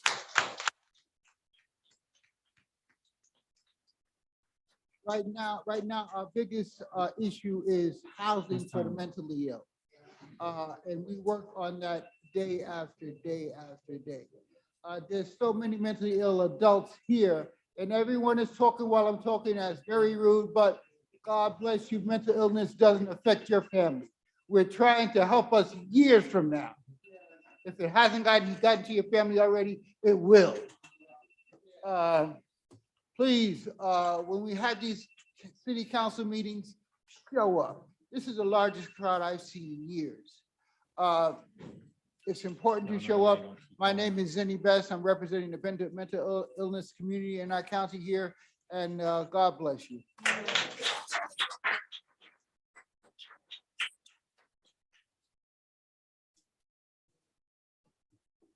Isaac Brinson. Brinson, 900 Main Street. I was listening to everybody. And it's so crazy that even sometimes we were characterized as being children sometimes, but we're people with feelings. And what am I saying is that a lot of times what we're worried about is titles. Why won't we be concerned with what's right and what's wrong? Because it don't matter about a title. You could be a cop and still be a crooked cop. You could be a cop and be a good cop. Now, no disrespect to nobody. But what happened when you see wrong done to somebody you love? You want me to smile? You want me to say it's okay? And just like she said, I was raised up on the north side. I seen stuff, and stuff haven't been overturned. We haven't got no response. Even with me, my cousin got killed at my car wash, and still nothing. No response of nothing, but right is right. So I say this to say all of it. Last night I was on my way. I dropped my little baby off to cheerleading practice. So I pull up, now I'm coming down Bronx. So you got a city cop in front of me.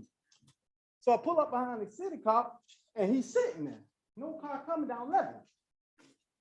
So boom. I'm almost to the point where I'm about to blow the horn. But then I see a car pass by. Then I think he's gonna go. He stopped there again. So boom, maybe about like 30 seconds later, he then took a slow right down 11. Then I come to the stop sign and I go across the stop sign. Then I see a sheriff car coming. So he see me go across the street. So he come behind me. See, I'm from the street. And sometimes I know a setup when I see a setup. I felt like it was. So I see the cop coming, so I break it down to 25. Y'all know how we do sometimes. We see him coming, we go ahead and get up under the. So doing 25. So I get almost to 7th Street, turning on 7th Street, going to Bible study, and I get pulled. I'm like, what you pulled me for? He said, your tag light is out. At 6:15. My tag light is out. I said, can I get out the car to see if it's out? He said, no, give me your license. Pastor Brinson. I was mad now. He almost got Ike.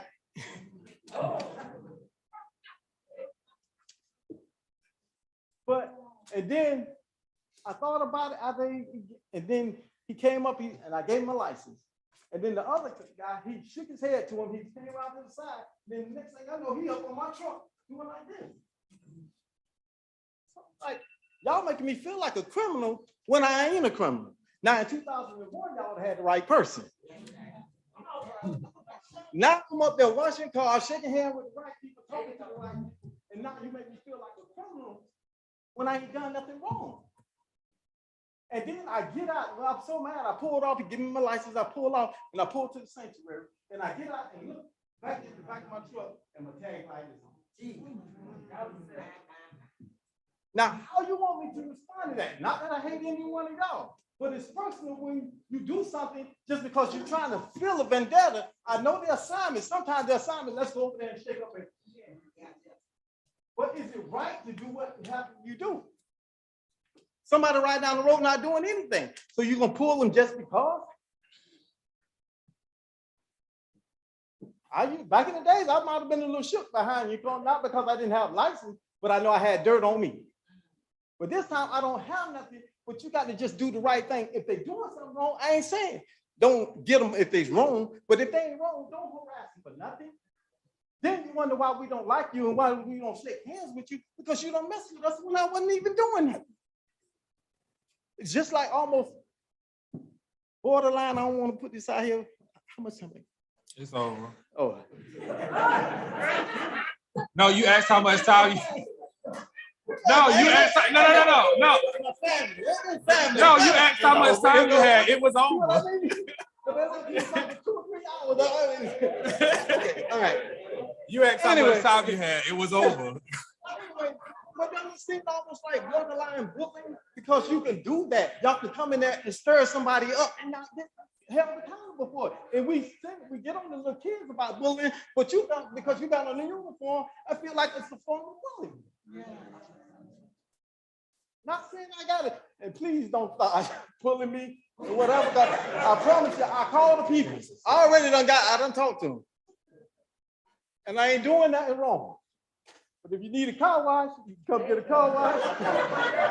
I even wash police cars. But I want you to just focus on not your title, but do what is right. Thank you.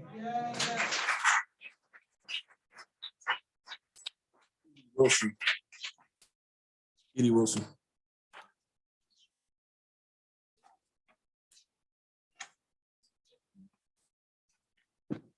Edie Wilson, 225 Hiawatha Court, East Palatka. I'm just going to say one kind of long sentence. I've worked for government and corporate all my life, small business. And one thing that I've learned is that you're only as good as your leaders, your boss, or whatever. And to be kind of crude, shit rolls up. So if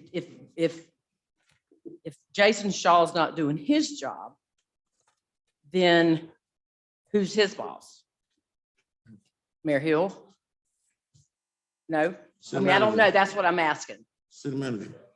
The city manager. Okay. But so it's still, it stuff rolls up, and somebody, has got to do something, and just attacking like the one person. It's a big picture, and everybody has to work on it. And that's all I have to say.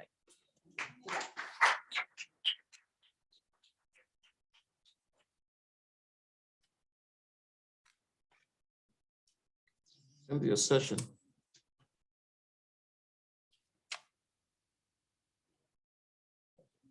Good evening, Mayor and the City Council. To everyone in the audience, good evening. I'm Cynthia Session. I live at 509 North 18th Street, Palatka, Florida, the north side. Oh, yeah. Let's talk about the north side, where we come from.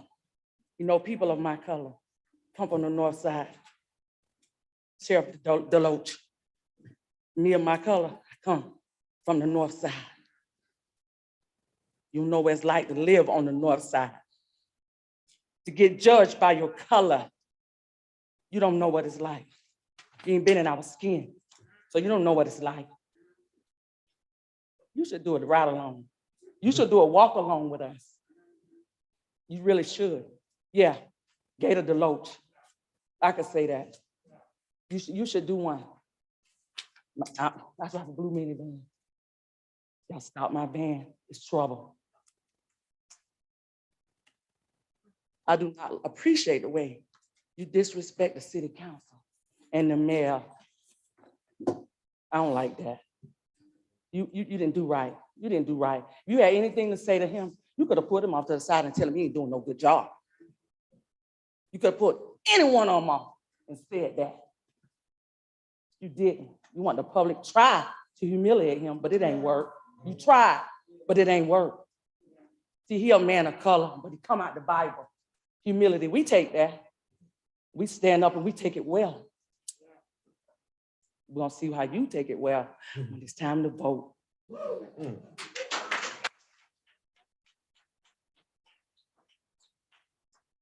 Anyone else for public comment? Come on. I'll let.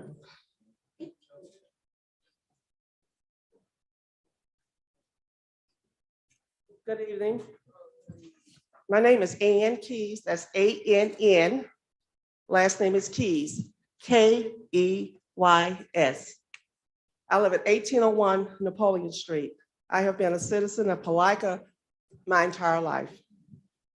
Now, I'm going to kind of switch it a little bit, but before I forget, I would like the commission, the mayor, find some money somewhere to open up the police department 24 hours. It needs to be open 24 hours. Right? Come on now. It needs to be open. The next thing, the lady that left and said right along. When I was working, I worked for Water Management District. I signed up for right along with the police department. I worked, volunteered, did not get paid for 12 years. I would leave my job, get in a car, because when you're on ride along or going for PSA, which is public service, you had to do 12 hours a month. So on Fridays, I would get in a car with one of the officers, and I would ride from 6 p.m. until 6 a.m. the next morning. So I took care of my hours, right? Right then. The next thing, they closed Jenkins. We're having problems with these young people with the shootings and crime. Let's get something going with Jenkins, okay? That gym is sitting there. Come on, let's find some money somewhere to get that gym running so the kids can have somewhere to go. Okay, citizens, I need some backing up here now. You all are too quiet out there. You're too quiet. You're too quiet. But that gym needs to be open. It needs to be open. Summer is coming up. The 13th is what? Spring start? So let's find some money to get this gym open and get some activities. Now, I don't know, they were saying something about pals, they weren't in the gym, they weren't supporting the pals. And, so I don't do Facebook, I'm not with that. I have better time with my, to be, all this Facebooking, but we have a facility and the children don't have anything to do. We don't have a pool. No, they need something to do. They need something to do. And kids do not, some of them, yes, the parents have money to put in for certain things, but there's some parents or families, they can't afford it. And I know you have little scholarship programs for that. But we need to get something for these children. They have nothing on, maybe that'll sort of cut the crime down. And while I'm up here, I would like to thank Commissioner Tammy, Valentine, and Commissioner Borum.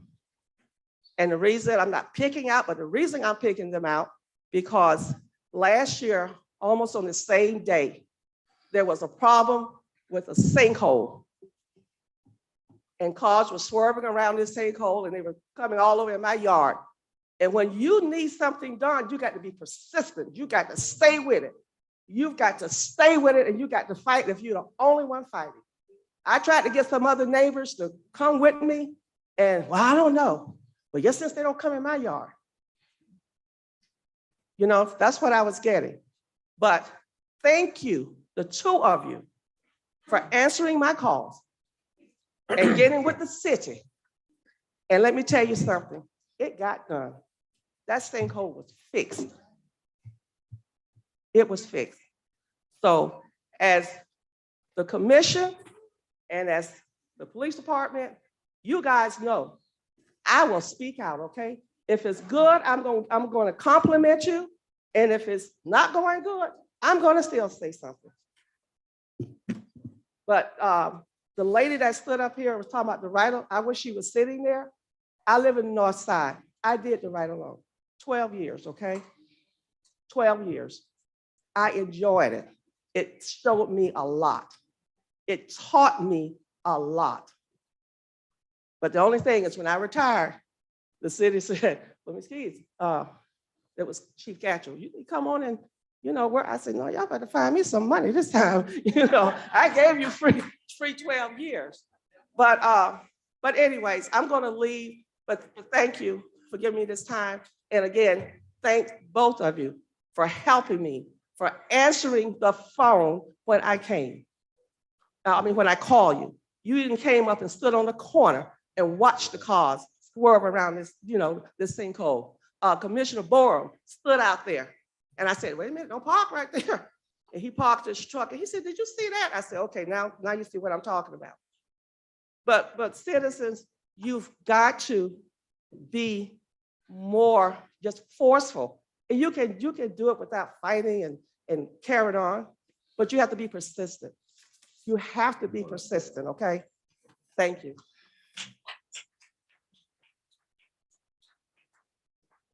Tim Williams. Ms. Ann, I would like to thank you for calling me at 2 o'clock in the morning. I appreciate that. I just want to let you know I appreciate that.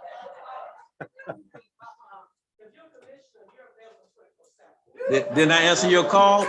But you failed to say that I answered your call as well at 2 a.m. Thank you. Your time is up. Your time is up. But again, I was asking different ones to come and look at the problem. And look, and there were only two. They came out, yes, and look at the problem. You did call me about an alarm going off at Jenkins at 2 o'clock a.m.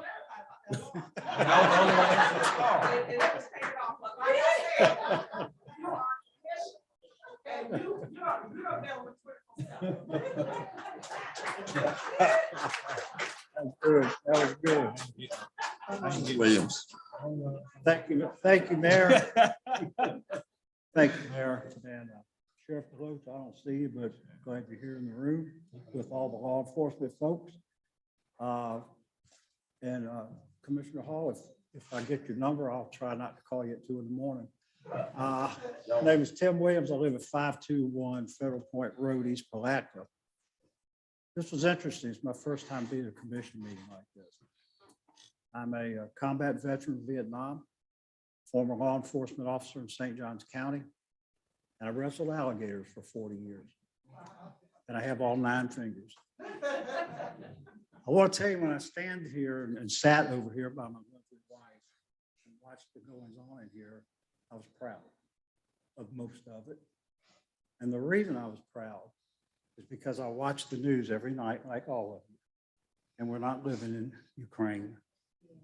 We're not living in Georgia. Thank God we're not living in Russia. And we live in the greatest country on the earth. We are very blessed. Instead of Pledge of Allegiance to that beautiful flag up there.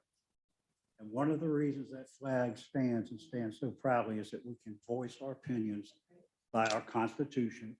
We all voice them in a different manner. And I just want to say that I was proud of y'all, proud of the sheriff, proud of the law enforcement community. And all of you should be proud of yourself to get up out of your houses and come down and voice your opinion.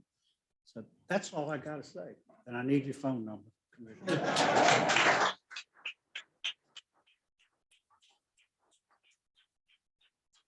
No fails.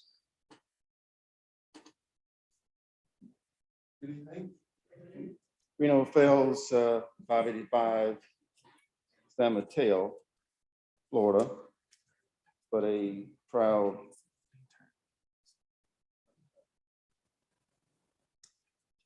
Palakian by blood.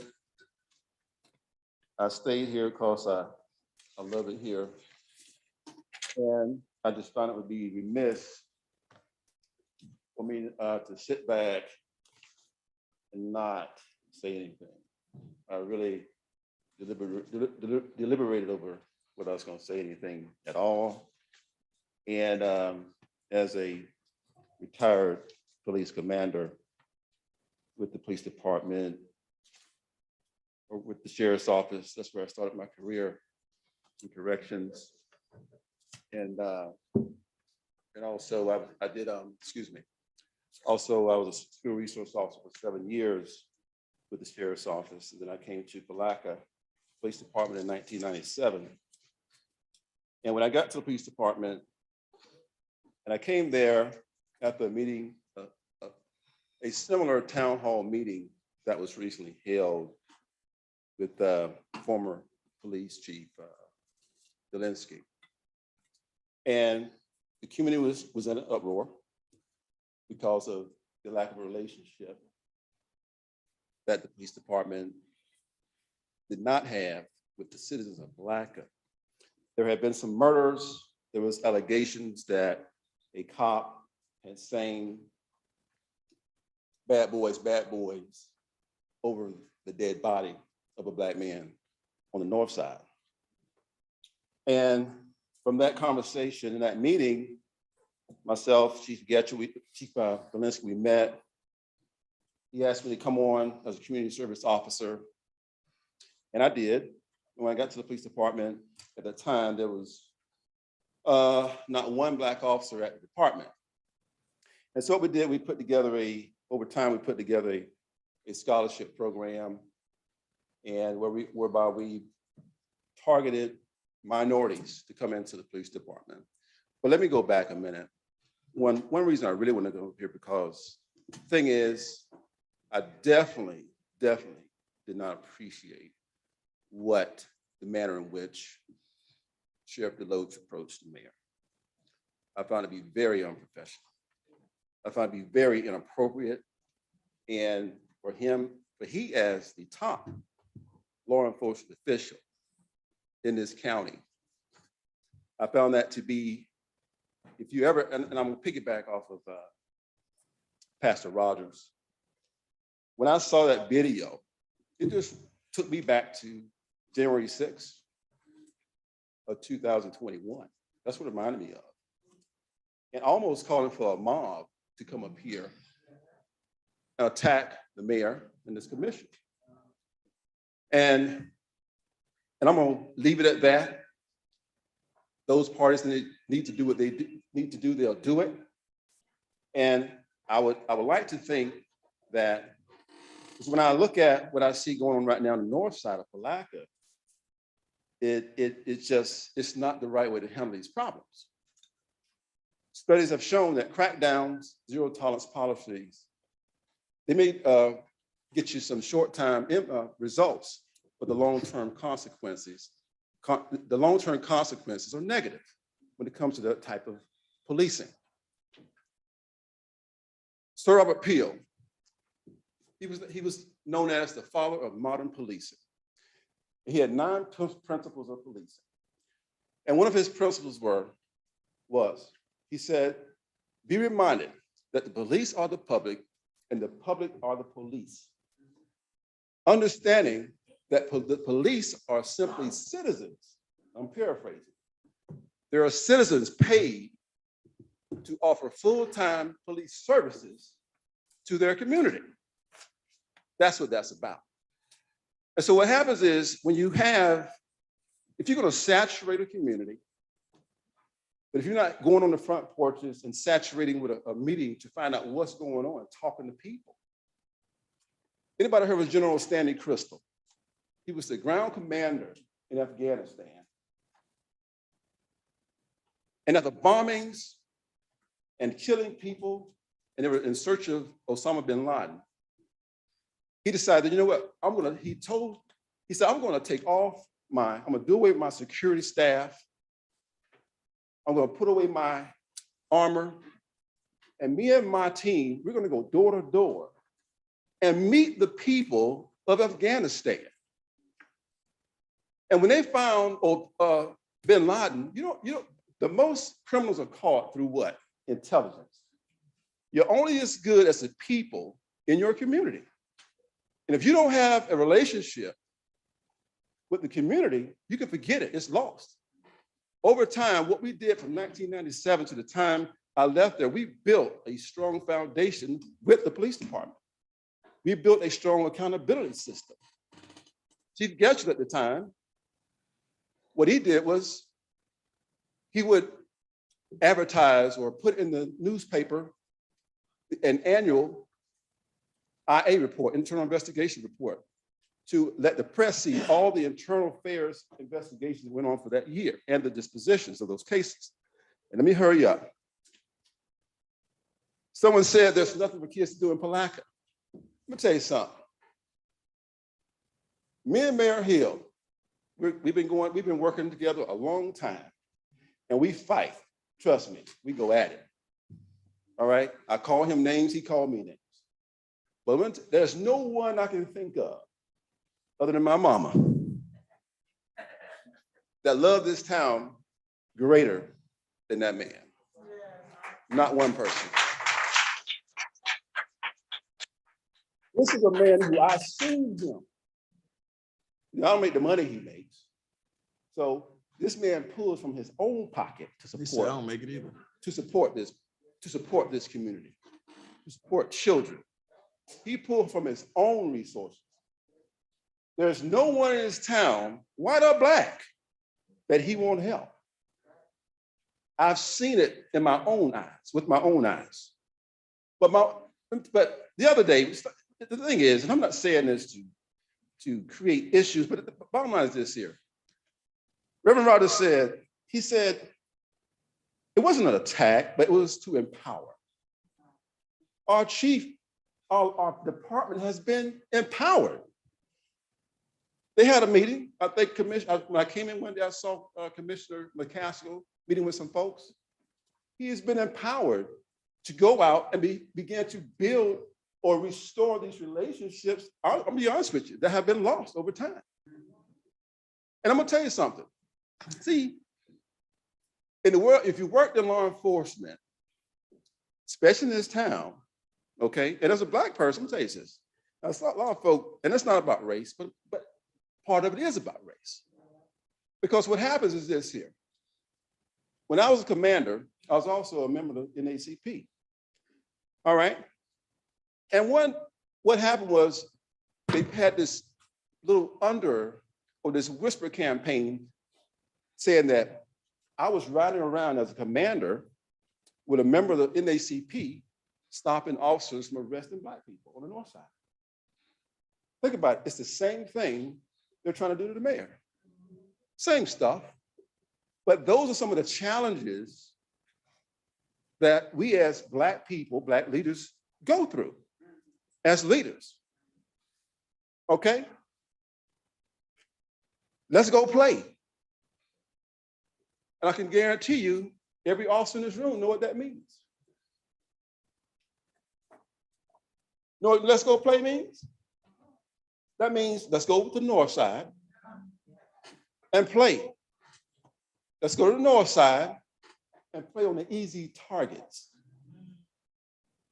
If anyone, I'll bet you $100 that I'm telling you the truth. Now, I'm gonna tell you something. There's still opportunity. This is not the first time we've been here. Chief Shaw, with the partnership with the Sheriff's Office, I have a relationship with the U.S. Department of Justice. The U.S. Department of Justice is prepared to come down and partner with the police department to offer some training on diversity, some training on building police partnerships in the community. We missed that opportunity, but he said he'll bring it up again to award that opportunity for us to build those partnerships with the community. Someone said there's nothing for people here to do. That's not true anymore. Through the efforts of the mayor, city manager, and this commission, you know, I recently, after they just couldn't find nobody, they hired me to run the recreation program. Okay, we just getting done with adult kickball.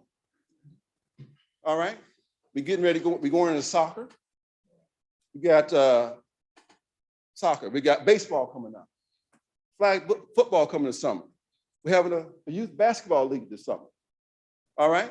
As soon as the Jenkins Gymnasium comes available, hey, we're going to have services and programs coming out of there. So pay attention to the news. All right. Because of the actions, one thing that the mayor understands, I'm telling you, we've had these conversations. He understands everything that's been said. He gets it. This whole commission gets it. I know all of them. Okay, so pay attention, sign your kids up, your grandkids, but there are things, again, in the city of Palatka for kids to do. That's a good place to go and clap for that. Yeah, because this is the thing. Okay. All right. The mayor told me to sit down. All right. All right, so back the blue. Don't back the blue. Back the truth. And back justice. Back equality. And that's it. That's all I had. Thank you.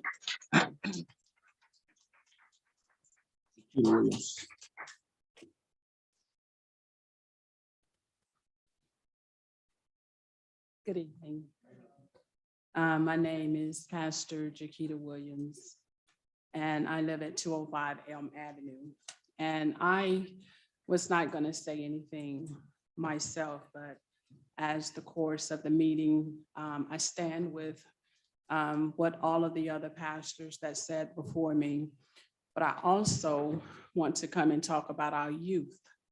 The examples that we as leaders set for our youth is what they begin to emulate. I want to commend the Sheriff Department and the City of Police for what they do. I also want to speak on the behalf of Mayor Taylor Hill, whom I have known as a child. And what an awesome mayor that he is, and he's very passionate about what he does and what he has brought to our community. So in piggybacking off of that, I would like to say that as an anger management specialist, I work with many youth, and I teach people that when we respond out of anger, we respond out of the 15% of the primitive brain.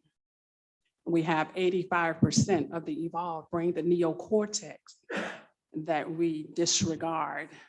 And when we respond out of the primitive brain, we respond out of aggression as a crocodile or an alligator. So what I have witnessed tonight is, and I want to put on record that I have provided letters to the City of Police. I provided letters to the Sheriff Department. I've provided letters to the hospital and to all of the frontliners because everybody is angry right now. And we're having a difficult time controlling those emotions. So once again, I come as a solution because I would like to see some of this energy placed into our youth where there's gang presence or where our children are finding a way to make it work for themselves because they're not getting the necessary help that they need to resolve these issues within our school systems and within our community. So I put on record as a solution, not as a problem, that I am available and accessible to the police department, to the sheriff department, and to any other organization, because as an unhealthy leader who throws grown adult temper tantrums, you are in need of some services of anger management. My business is Community Hands of Hope, LLC. I am a certified anger management specialist, level 1, and a certified domestic abuse prevention facilitator. So I just want to say, as a city, that we can and should come together, all departments working together so that our children can have a chance. And what chance will our children have if we as adults cannot come together on one common goal?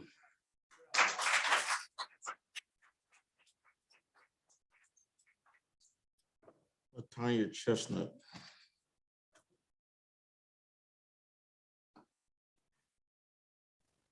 Hello, my name's Latanya, and I just kind of like glimpsed in the paper today what was going on, but I'm coming to make not say a complaint, but a concern. I'm coming because my brother was sexually assaulted in a local group home here in Palatka.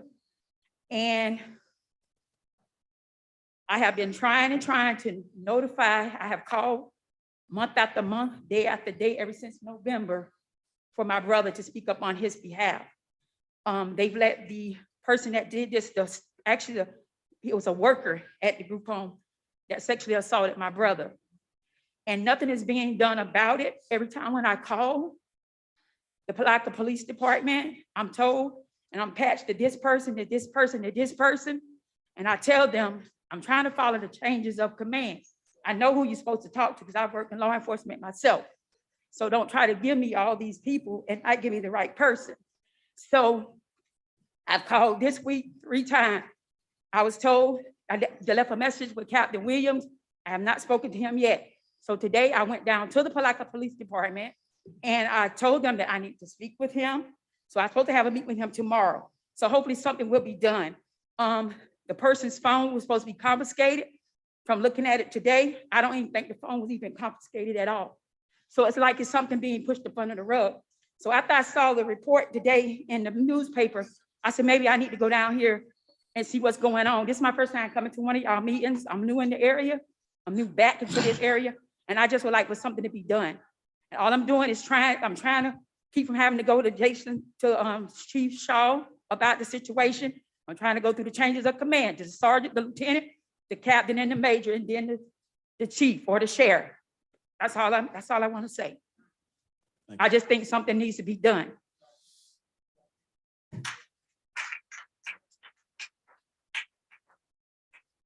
Is there anyone else here for public comment? Seeing nobody, we'll close public comment. Oh, I almost forgot what I had to say. Start out by saying this. I moved back to Palatka in 1996, went to law school, University of Florida. Since 1999, I've committed myself to helping people in this community, fighting injustice, fighting racism, fighting bigotry, fighting hate, working with children, promoting unity, sacrificing of myself, my life, my money, my family, my time, for the purposes of making Putnam County a better place. I guess like Dr. King, I had a dream, and sometimes the dream turns into a nightmare. You know, I listened to the sheriff talk, I guess that's what you would call it. But I listened to him. And this is the same agency that has tried to portray me as an African-American man who has gained some means and been blessed abundantly by God as a drug dealer, pulling inmates out of jail, going to the federal courts, trying to get me indicted where I had to call the feds on the feds. They've portrayed me in various lights. I got a message on Facebook one time from somebody who pulled up a letter from an inmate saying that they had dirt on the mayor and that they were investigating me for being a drug dealer. I guess any black man that gets a little bit of money has to be a drug dealer.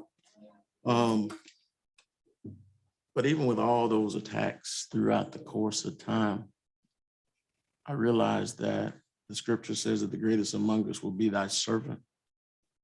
Those that are exalted will be humbled, and those that are humbled will be exalted.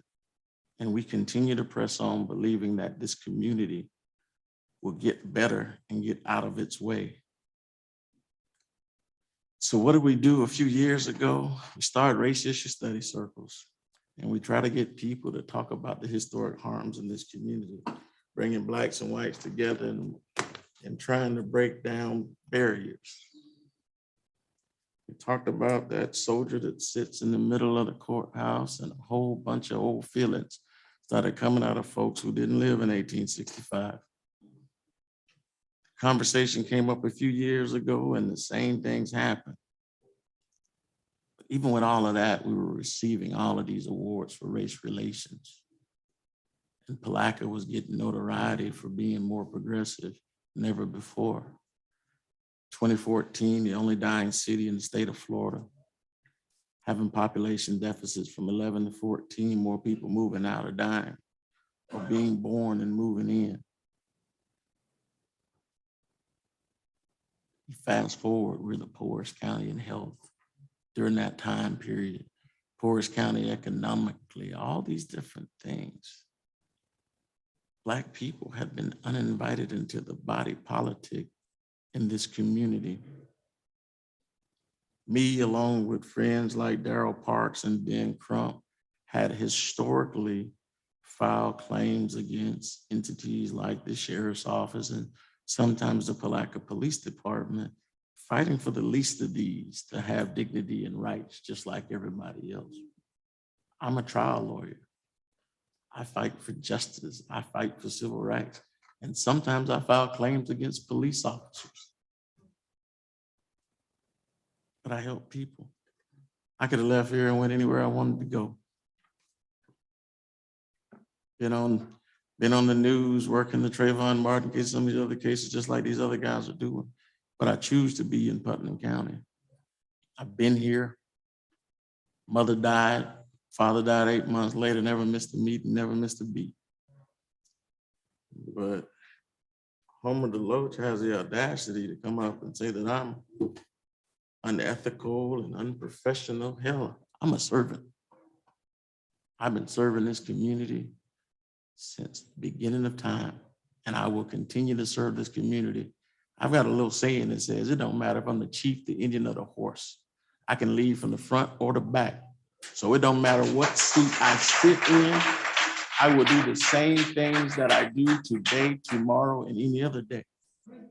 But let's talk a little bit about what's going on in this community. You see, last month, we heard from citizens who expressed their concerns about law enforcement and their response to continued complaints of violence and threats of shooting. This commission was extremely concerned about what was stated, and I'm concerned for a number of reasons. Concerned because law enforcement officers who play with guns and pretend to prank their superior officer by acting like they're shooting another officer with a .22 wasn't taken seriously.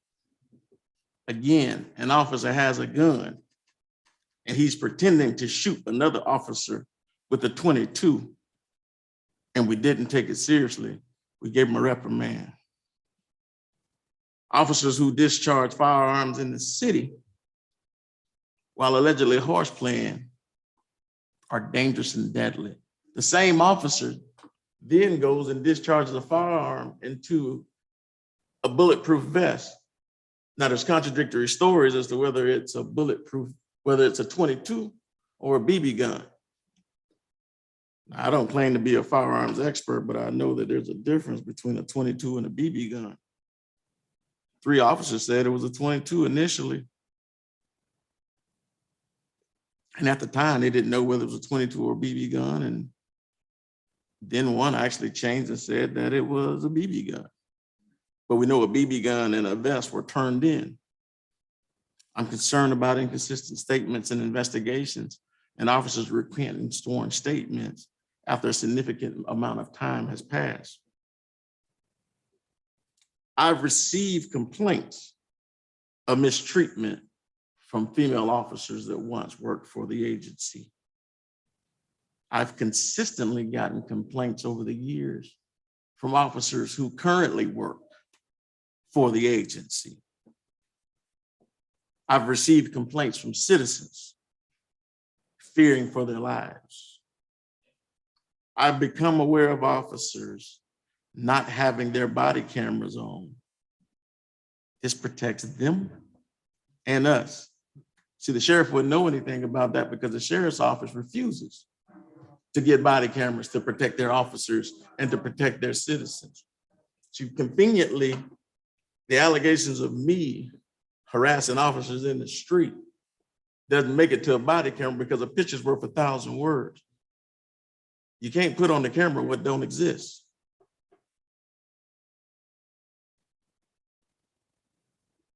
Law enforcement leadership has failed to engage citizens in this community in every aspect except recreation.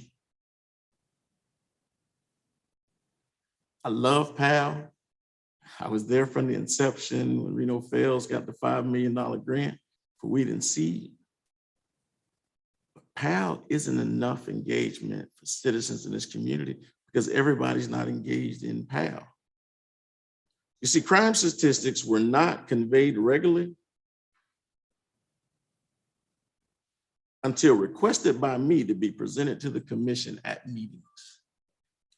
Citizens need to know what's going on a regular basis so that they will be aware of whether there's an uptick in crime in their area or certain crimes and how to adjust based upon deviant behavior in the community.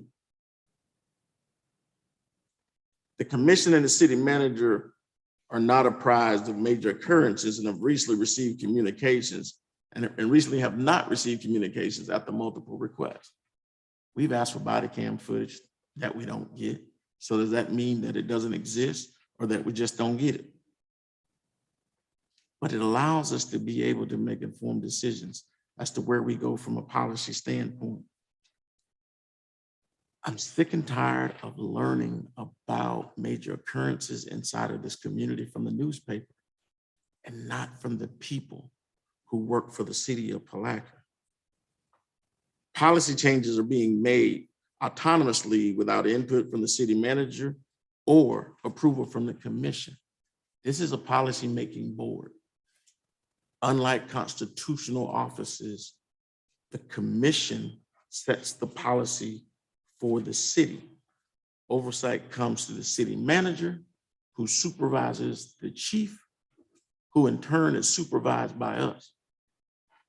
And so at the end of the day, we have an obligation to supervise what goes on in this city and hold people accountable when things aren't being done properly. So we're not getting in anybody's business. We are handling our own business. See, crime in the city has been on the rise, and initially it was reduced. And we've seen an uptick in murders during the pandemic, and those murders remained unsolved. We've seen an uptick in violent crime. We continually lead per capita and statewide in statistics that we don't want to lead in. Domestic violence, violent crime, all these different things. Mental health is a significant portion of it. And we've got to look at the techniques and how they're changing over time and the way that we begin to address things. Prevention is a major portion of it.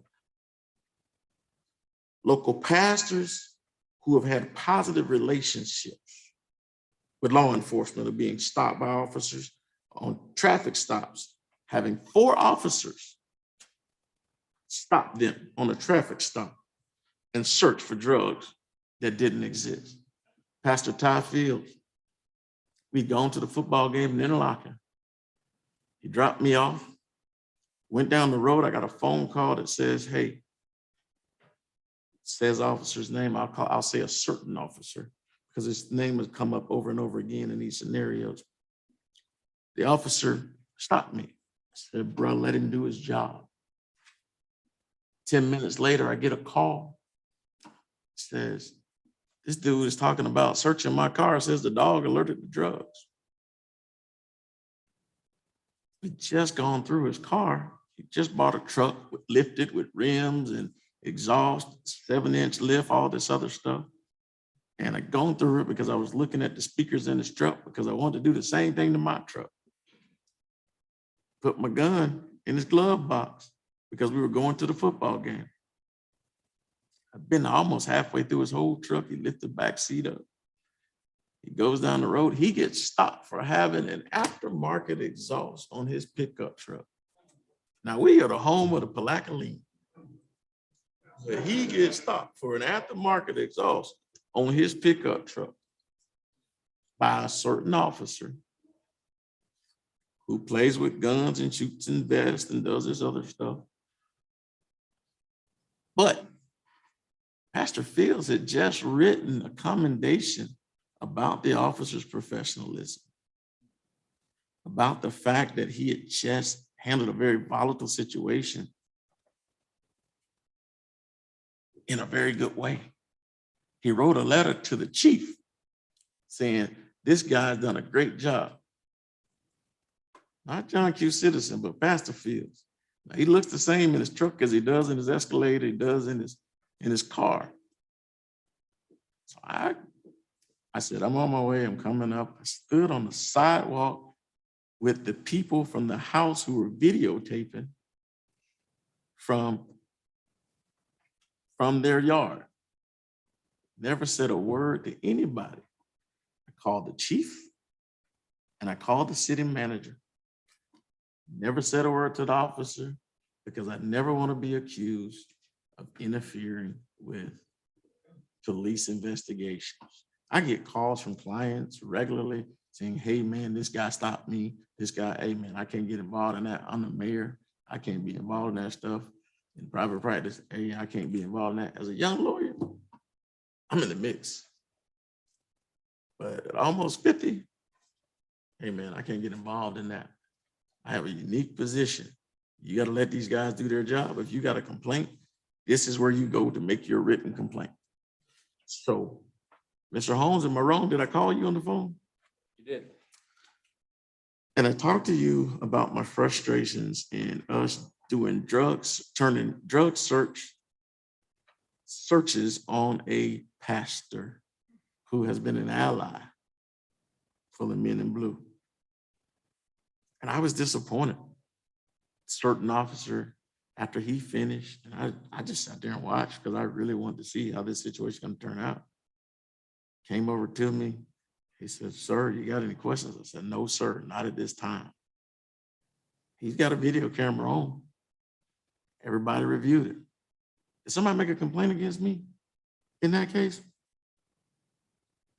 I don't recall a complaint being made to me. There were questions asked, but I don't recall anybody making a complaint against you. Yeah, that's interesting because I didn't berate anybody. I didn't do all this stuff that the sheriff alleged in his report. So I guess since he called me a liar, he lied.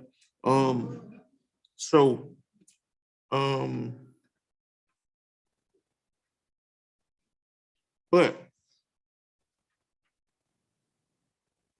there have been too many murders that remain unsolved. What Mr. Smith said is true. I've heard people say, if you want to get away with murder, come to Palatka. I sat with the chief and he said, hey, we may need to go to the state attorney's office in Daytona because we can't get a local warrant on a case. And my immediate response was, when you're ready, I ride with you. I ride with you. I'll go there and we'll make the request.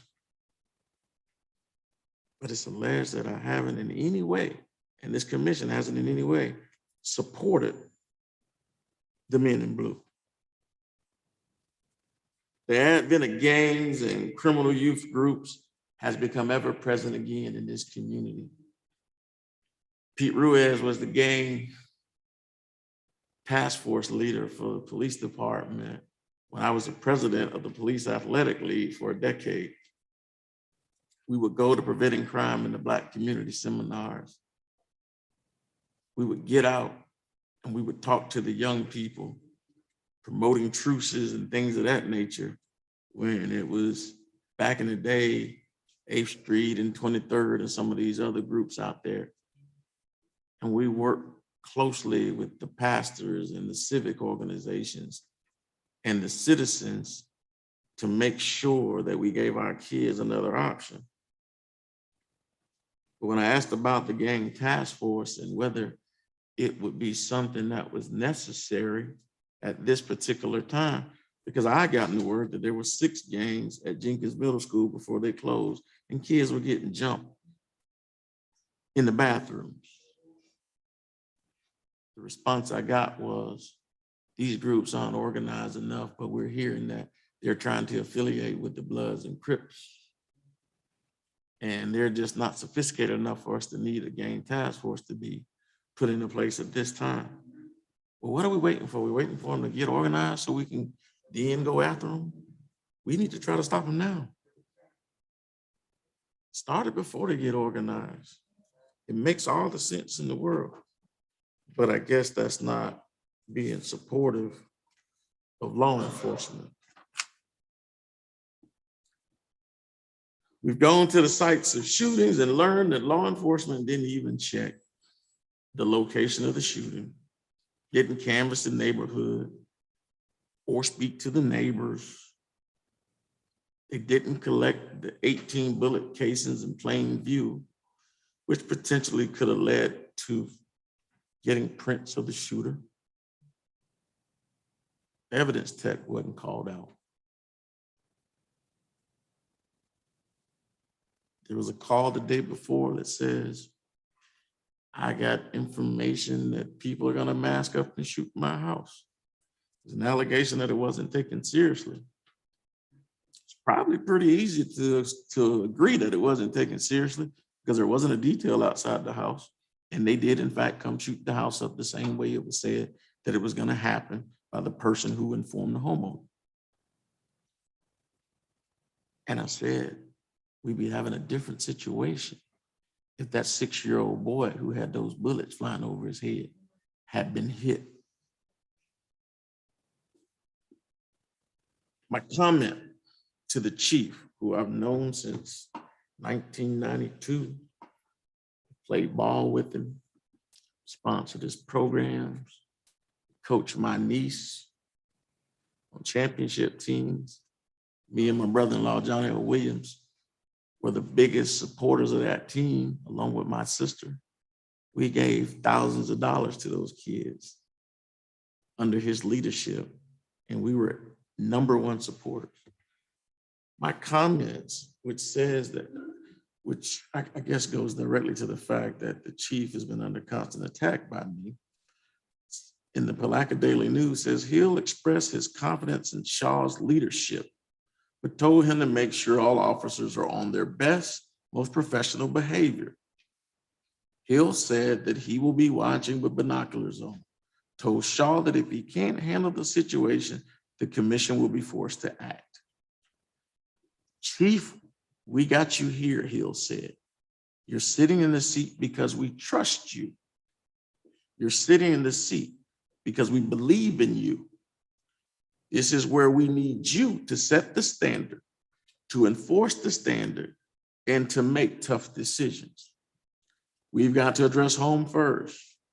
We've got to make sure that the citizens never lose our trust, because I can guarantee you that the 5 folks who sit up here will make hard decisions if other decisions can't be made.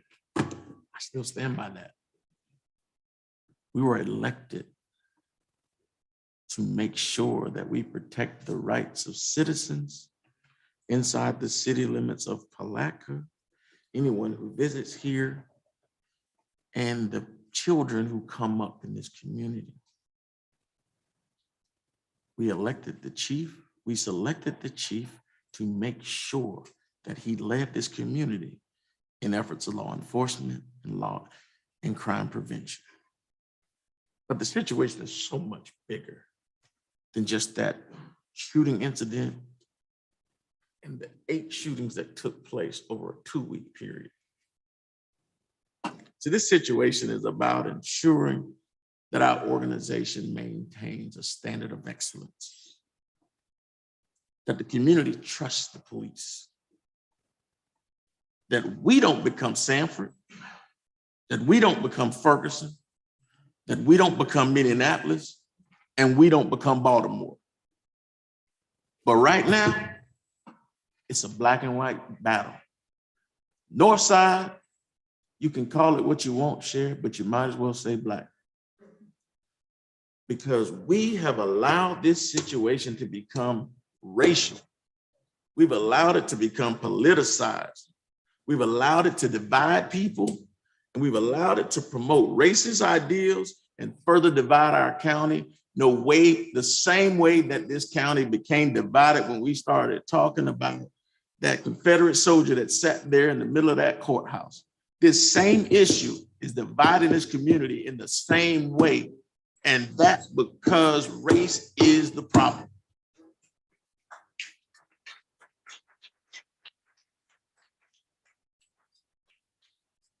The leaders of this community should embrace being accountable and hearing competing views and constructive criticism. You can't sit in these seats and not be willing to be criticized.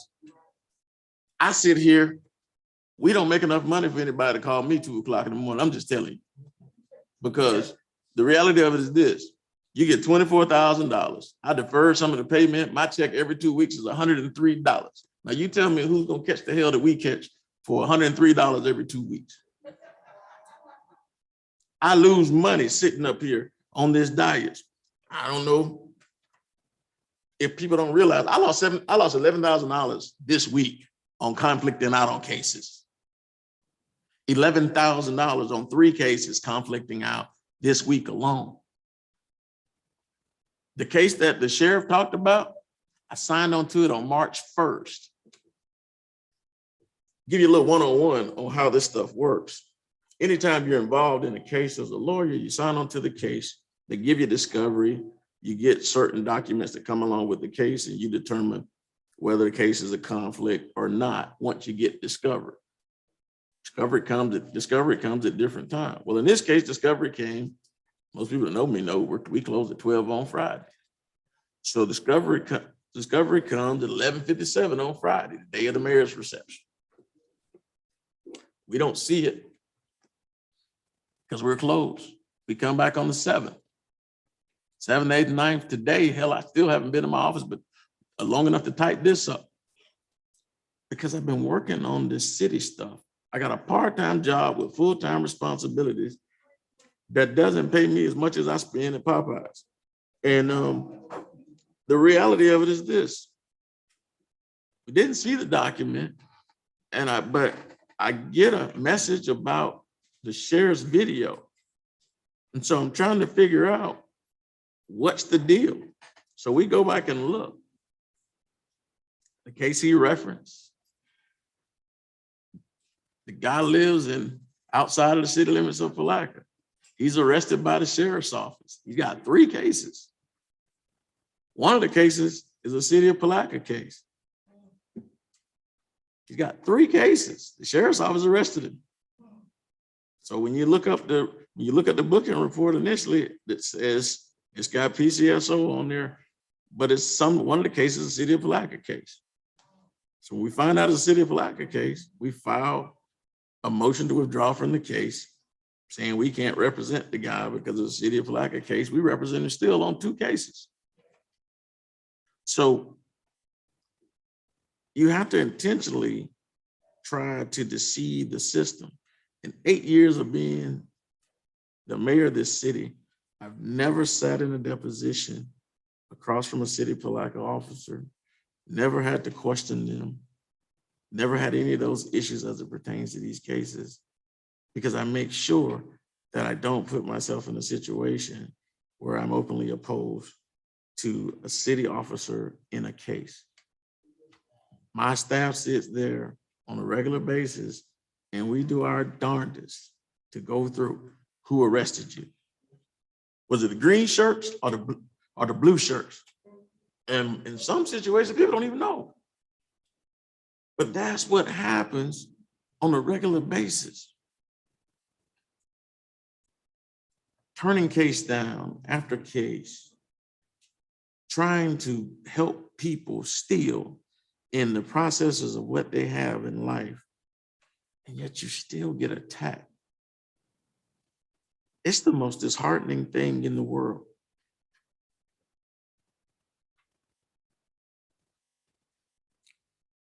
You see, leaders have to embrace the fact that they are held accountable.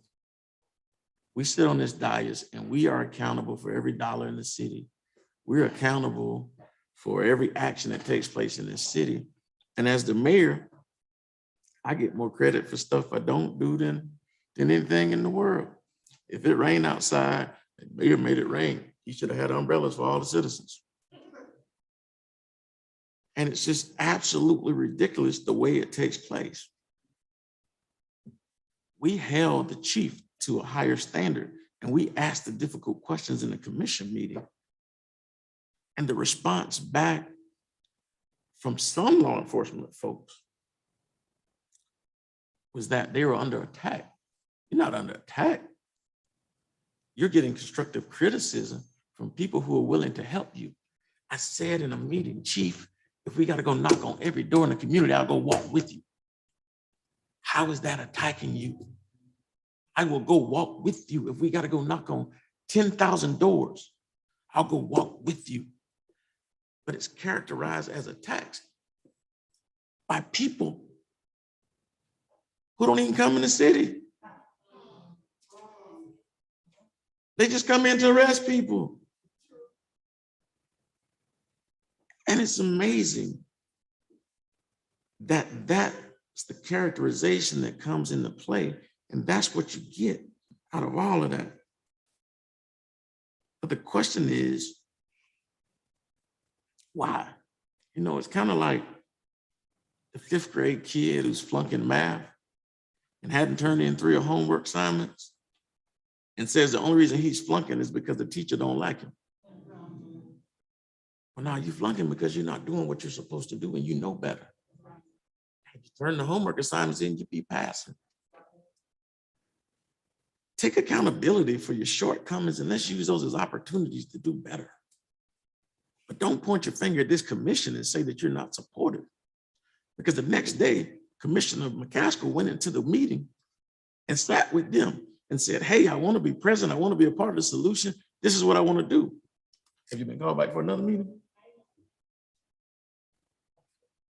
Have you? Well, you don't have to answer because I'll say, I don't believe you've been called back for the next meeting.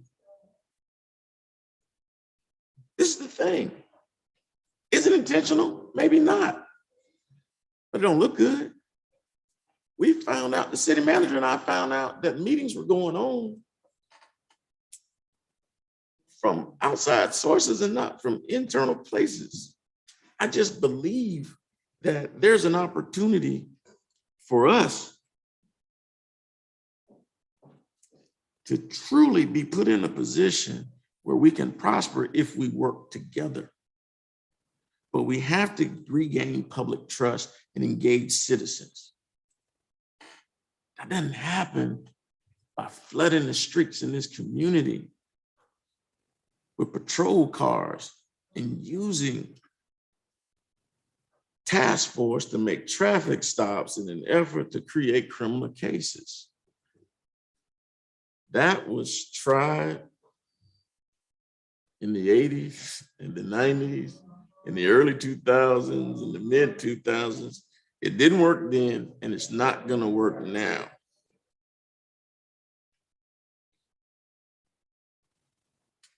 We've got to use community-oriented policing as the method to engage citizens. You got to target the bad guys, make them uncomfortable by executing warrants and doing surveillance. See, the bad guys start to squirm when they start seeing the police move around But you don't want these good citizens squirming. You don't want them to have a bad encounter with law enforcement.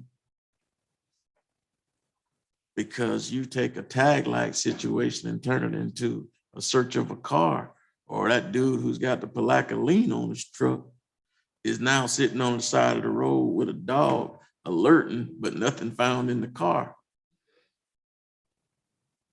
Those aren't the situations that we want. If you want to take those patrol cars and put them in the community, load them up, fill the community with the patrol cars, then get out the car and go knock on the door and say, hey man, we're looking for you. We're out in the community. We want you to know that we are out here because we're trying to prevent crime. We want you to help us participate. We want you to be a part of our neighborhood watch group. We want you to help us organize some community investment programs. We want you to not turn a blind eye because we're here with you. We're gonna be here every day. Man, if you're on the corner selling dope, Officer Friendly's gonna come to you over every day and hang out with y'all while y'all sell, so y'all won't sell another piece of dope today. Because I want the boys to think that you're a snitch. I want the boys to be uncomfortable because the officers hanging out here every day. And you know what they're gonna do? They're gonna pick up their bags and go somewhere else. Because there's an ever-growing police presence there. You know what the neighbors are gonna do that's been hiding behind the blinds, looking out the windows and can't do anything because people have been acting a fool in the neighborhood? They're gonna come bring that officer some lemonade and some tea. It's gonna be a totally different situation. But it doesn't happen when you put those old school tactics in place. When you go in, the stop team didn't work. The street crimes unit didn't work. I know because I sued them because they were hurting people, turning the dogs on folks. It didn't work. What works is promoting community and building relationships so that when there's a crime on a certain street, you know before anybody else knows because the neighbor's been calling you trying to tell you what's going on because they know Officer Bob because he comes around here every day.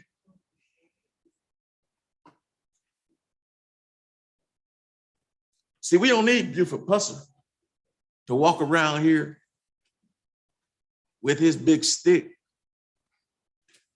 and trying to act like this is the OK Corral. We don't need that. We need men who are engaged in the community, like Jason Shaw, to step up, to set a new standard for the agency and not put yourself in a position where you're absent during a critical time or perceived as complacent. We need you to be who we thought you were. We need you to be present. We need you to be proactive. And we need you to be the best version of you. And if you don't know how to do it, be humble enough to get somebody to help you that does. You see, we've supported the Palatka Police Department, recently collaborating with the chief to increase the salary of officers to a competitive range. Had the conversation, said, Chief, what do you need to be competitive? He's like, I'm losing people to St. Augustine, I'm losing people to Jacksonville, losing people to St. Augustine Beach. St. Augustine Beach at one time was called Palatka, was called Palatka North because so many city of Palatka officers went over there. We supported them. What do you need your salaries to start at? 41,000. Let's make it happen when we do the salary study. Ms. Shank was sitting in the room. We made it happen because we supported the chief and we wanted him to be able to get good officers and be competitive. This whole commission voted for over $500,000 in raises for our employees. The police department got a significant chunk in increase based upon what was in place. We supported the police by funding the police athletic league annually when the chief didn't even put money in his own budget. We fund the summer camp for them. We fund the counselors. And personally, I write a heck of a check to PAL at the Chiefs ball. We plan to allow PAL to use city facilities for their headquarters at Jenkins Gymnasium. We continually fund vehicles and equipment, new vehicles and equipment We've allocated over $550,000 of new ARPA funds for police radios because there's a new system coming out. That's what we're talking about tonight. $550,000. We suggested funding crime prevention programs from ARPA. In the last meeting at the Price Martin Center, we suggested additional money for crime prevention and to help combat violence and to see if it was an eligible expense from ARPA. We've even sought funding for a new police station when we sought to get Jenkins Middle School so that we'd have better facilities to facilitate the needs of the police department. But the sheriff says I never supported PPD or the chief, and they've been under constant attack.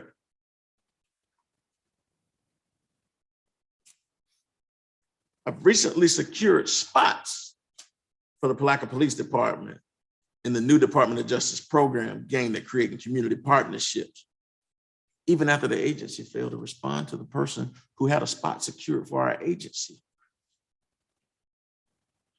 I called the facilitator of the program and asked, could we still participate? So we've got 3 seats at the table as a non-host city, when we could have been a host city and had the resources here in town specifically geared toward dealing with what we've been dealing with for the last few weeks. But I'm not supportive. The commission has supported the officers by implementing recruitment programs that pay for officers to go to the academy and promote diversity in the agency. We pay for the officer while he's going to school, he gets money. We pay for him to go to school and for him to start working for the police department so that we can increase diversity at the police department. But we're not supportive. I've asked the chief to start an Explorers program as late as last week. I've asked it for a number of years because I believe Explorers is a great opportunity for us to be able to get young people involved in law enforcement. Explorers is done through the Boy Scouts of America, and I continually wait for that to happen. The firefighters have implemented their program, and they have a fire academy inside of Palatka High School, but I'm still waiting on the police to do theirs. But we're not supportive. You see, I'm waiting on leadership to engage the community in a public setting about recent events or social justice issues or the pandemic, and yet silence still remains in place. I've been waiting since George Floyd's death for the chief to open his mouth and talk to the public. I've been waiting since the Arbery trial for there to be a public statement that this won't happen in Putnam County. And I'm still waiting. I've been waiting for a public statement about what's happening over the last few weeks and the 8 shootings that we've had, but it hasn't happened. I've gone so far in other situations as to start helping draft the press release, but I'm not supportive of the chief, but I'm the one typing.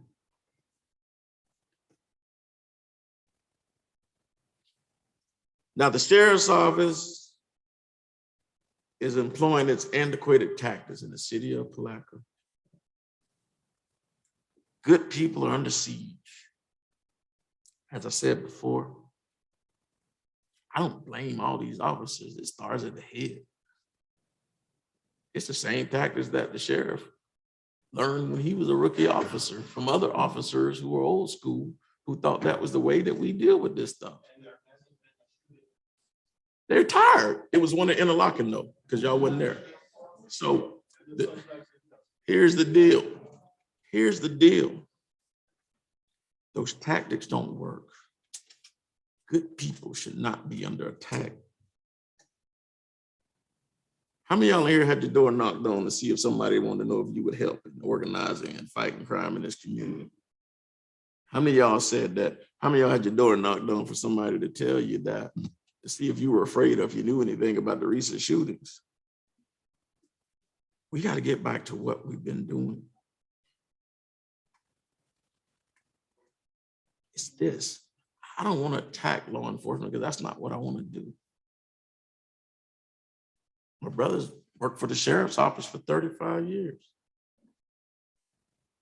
dual certified admin lieutenant for 22 years. And the sad circumstance is the same guy who loved that agency, who loved wearing that green uniform, is filing a claim because he feels like he's been discriminated against by the people that he called family. No Black officers in the command staff.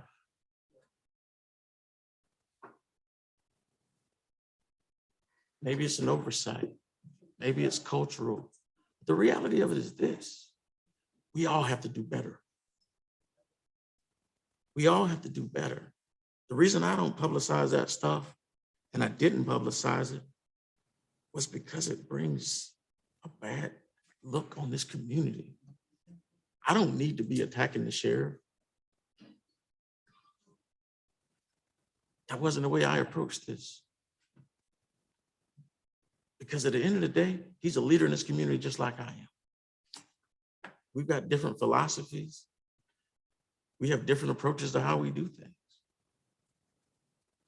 At the end of the day, he went to the Republican Party and decided he wanted to talk about the city commission. Maybe they didn't know the camera was running, maybe they did. But it doesn't look good. This community is on the verge of an economic boom.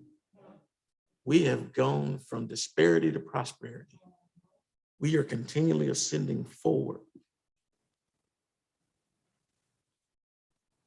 But people want to put a wedge in between us. They want to attack me for being a lawyer who sometimes files claims against law enforcement agencies. It's my job. It's how I eat. I can't live off that 24,000. But I do it so that I can help people. I don't do it to hurt anybody.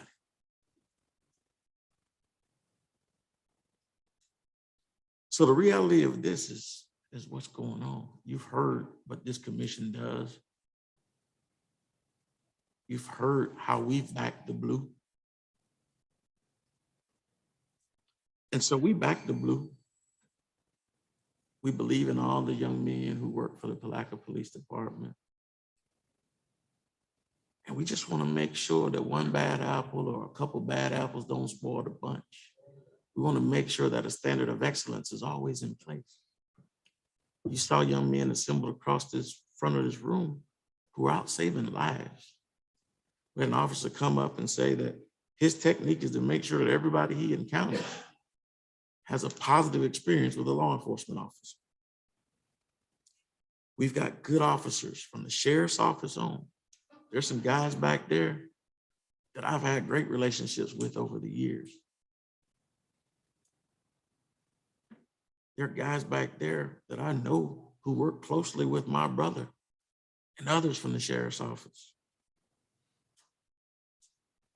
This commission doesn't hate police officers. Police officers are kind of like lawyers. We all need them. At some time or another, we're going to need them. Guys, we need you every day we wake up. We appreciate the sacrifices that you make. We appreciate the fact that you put your lives on the line so that we can be safe.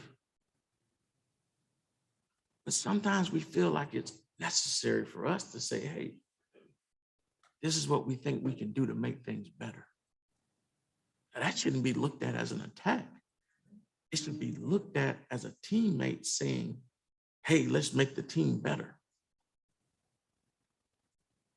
Camaraderie is great. Divisiveness isn't. But we also back the black and blue. The same way we back the blue. There are Black officers out there who don't necessarily feel like they are part of the same team. And we want them to have the same access and opportunity. We need that diversity because sometimes you can't go into places and get your case taken care of because people don't trust you the same way, and you need an ally to help you out. See, we stand for what's right, not what's popular. We'll continue to be accountable to the public. We will continue to fight for the people. We'll continue to fight for our employees. We'll continue to increase the standards until excellence is the norm.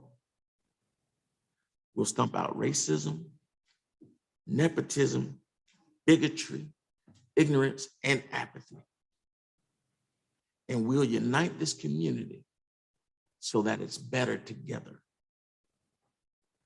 And if you don't like it, there are clearly marked signs as to where the city limits start.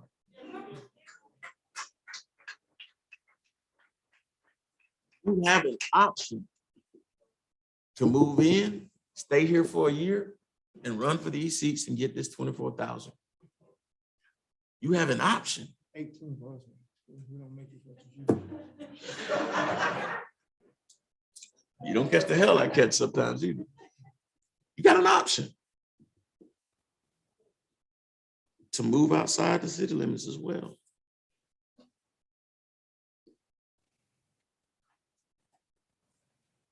$18,000 to $24,000, Commissioner, you're right on point. We give you all you expect to get. You'll sit here for long nights, listening to people attack you, as the only thing you're trying to do is make a difference. Don't get that big check that the constitutionals get. You know, I don't get six-figure salary unless I go to work.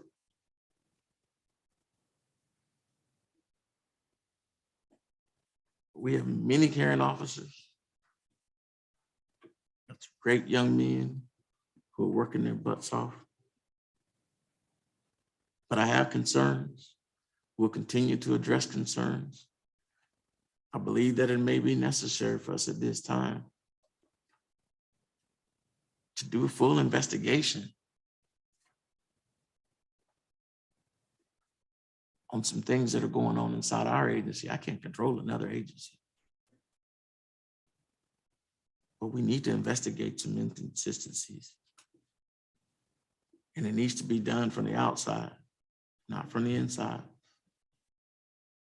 Just so that we make sure we dot our I's and cross our T's.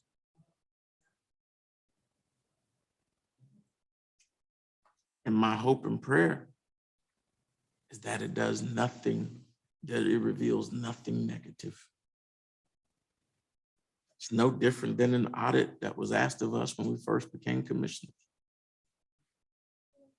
You got to audit the stuff to see what's there. And then you make adjustments when you come back with the audit report.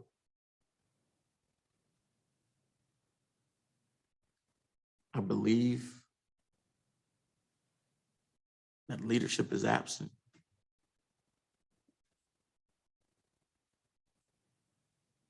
Not necessarily happy with the fact that Chief isn't here.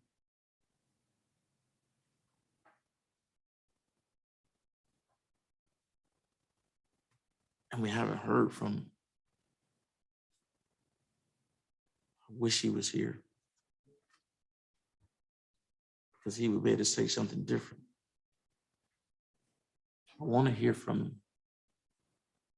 I want his leadership to be superior for us. I want this community to heal.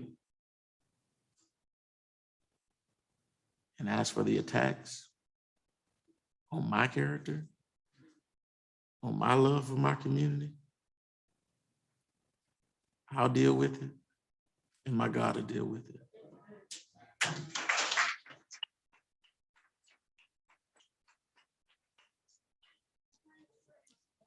But just remember that that same ethics commission investigates everybody the same way. So we can cruise to Tallahassee together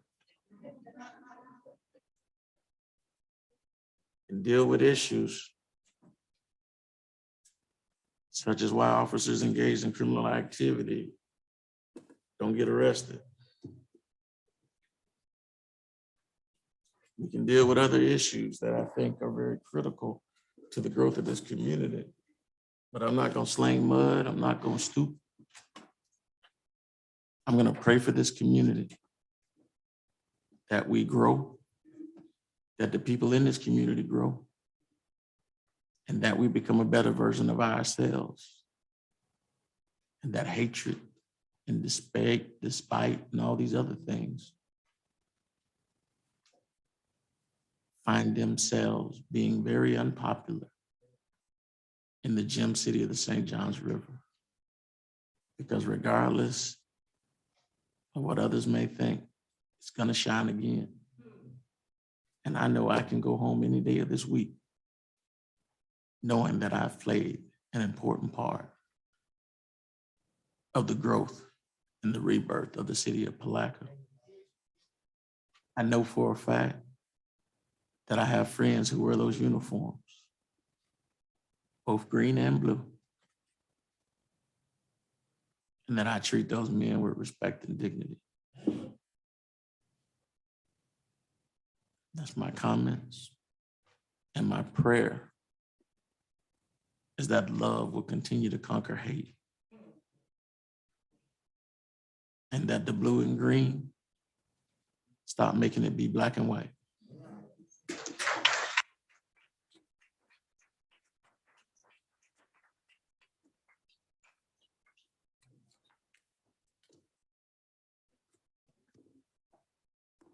Are there any other comments from the commission?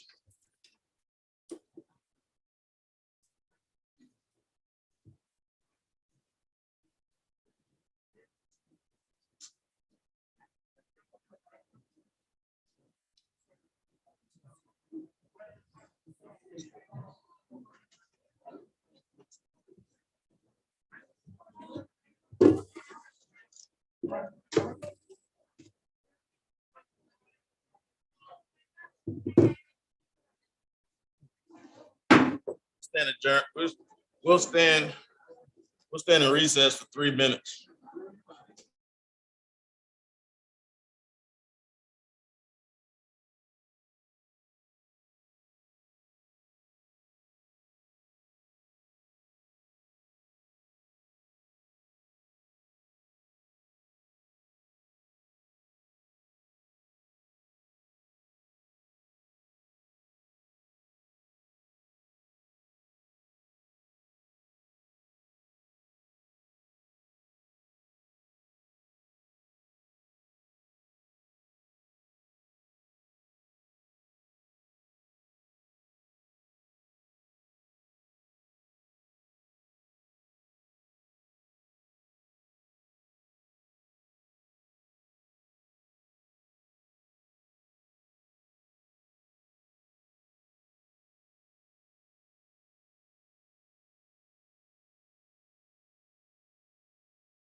Mama, look how many people care about the business of the city for real.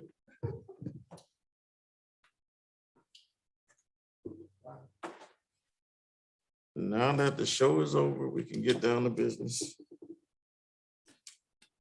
Item number 4 on the agenda is the consent agenda. You have item A on the consent agenda, adopt resolution 2022 R40, adopting the airport work plan and confirming top priority of runway 9-27.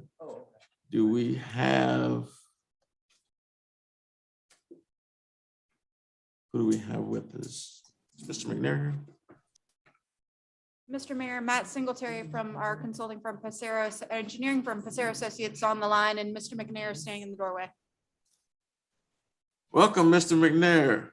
You can come on up and just give us an introduction first and foremost, so that the citizens can know who you are.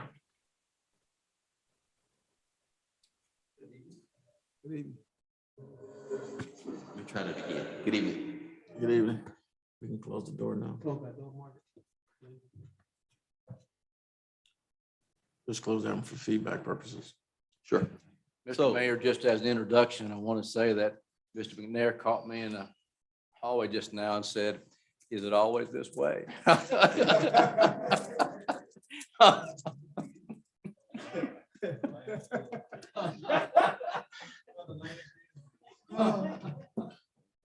ain't seen that. We don't get to see our special guests that often.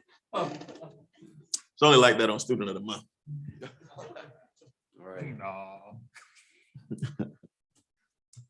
So, Yul McNair, I am the new airport manager for Palatka Municipal Airport. Been here on the job for about 8 to 9 days. So I am taking each day to kind of take a lot of things in, and I'm looking forward to contributing to the airport success. I would admit at this point, it's clear that it's a exceptional foundation, and I'm working from an aspect that I think you guys are going to be pleased with. And there's a lot of things, a lot of opportunities. It's just a matter of taking the right approach, taking a thorough approach, and not looking at it from today, but let's be visionary about it and look down the road, because the growth is real, and it's certainly coming down 17 and in other directions. So I look forward to being part of the leadership team in the community and contributing. I am a Gulf War veteran. I was initially educated through the military, bachelor's from Southern Illinois University at Carbondale. I've been in this industry for about 23 years. Jacksonville, Florida, Wisconsin, as well as Jackson, Mississippi. All leadership roles, with a focus on business development, economic development of airports. So I guess the simplest way to look at it is I'm the guy that look for ways to really drive revenues and look at expenses that maybe be able to, make some adjustments. But I look at it from a business model. That's what it is. It's an enterprise, and I look forward to, again, helping out here. He forgot to mention he also has an MBA, Embry-Riddle University. Thank you there. In an airport related field. Aviation management. Aviation management. So pleased to have him on board. All our conversations have been very positive, and look forward to working with him. Let's give a Palatka welcome for Mr. McNair.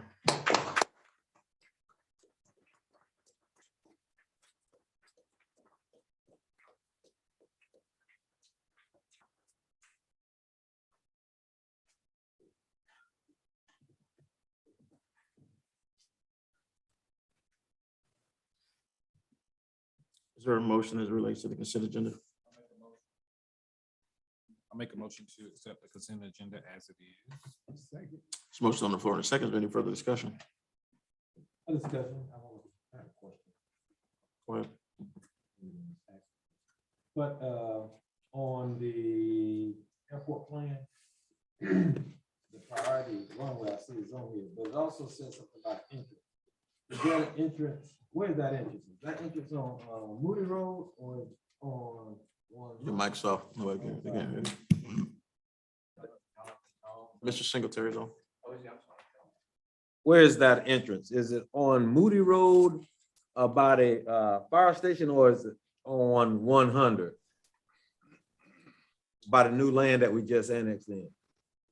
The land that was purchased over the last year or so, that's off of 100, if that's the question. Is that where the entrance is gonna be created Yes. to the airport? Yes. All right, I know they were talking about the other ones. I want to make sure. West of Moody. Yeah, all right, thank you. Sure. Any other questions? Nope. Seeing none, all in favor, say aye. Aye. Opposed, motion carries unanimously. Moving on to adopt resolution number 6, adopt resolution 2022 R41, authorizing execution of a no-cost change order number 5 with DB Civil for the South 14th Street and South 15th Street drainage and roadway improvements. Thank you, Mr. Mayor. Resolution number 2021 R41, a resolution authorizing execution of a no-cost change order number 5 to DB Civil Construction for the CDBG DR 14th 15th Street Drainage Project, reflecting the addition of under drains pending Florida Department of Economic Opportunity review and approval, providing for scrivener's errors. So move. Second. There's a motion on the floor in a second. Now, for public hearing, is there anyone here for public hearing? The number is 386-329-0100, or you can fill out a speaker's card.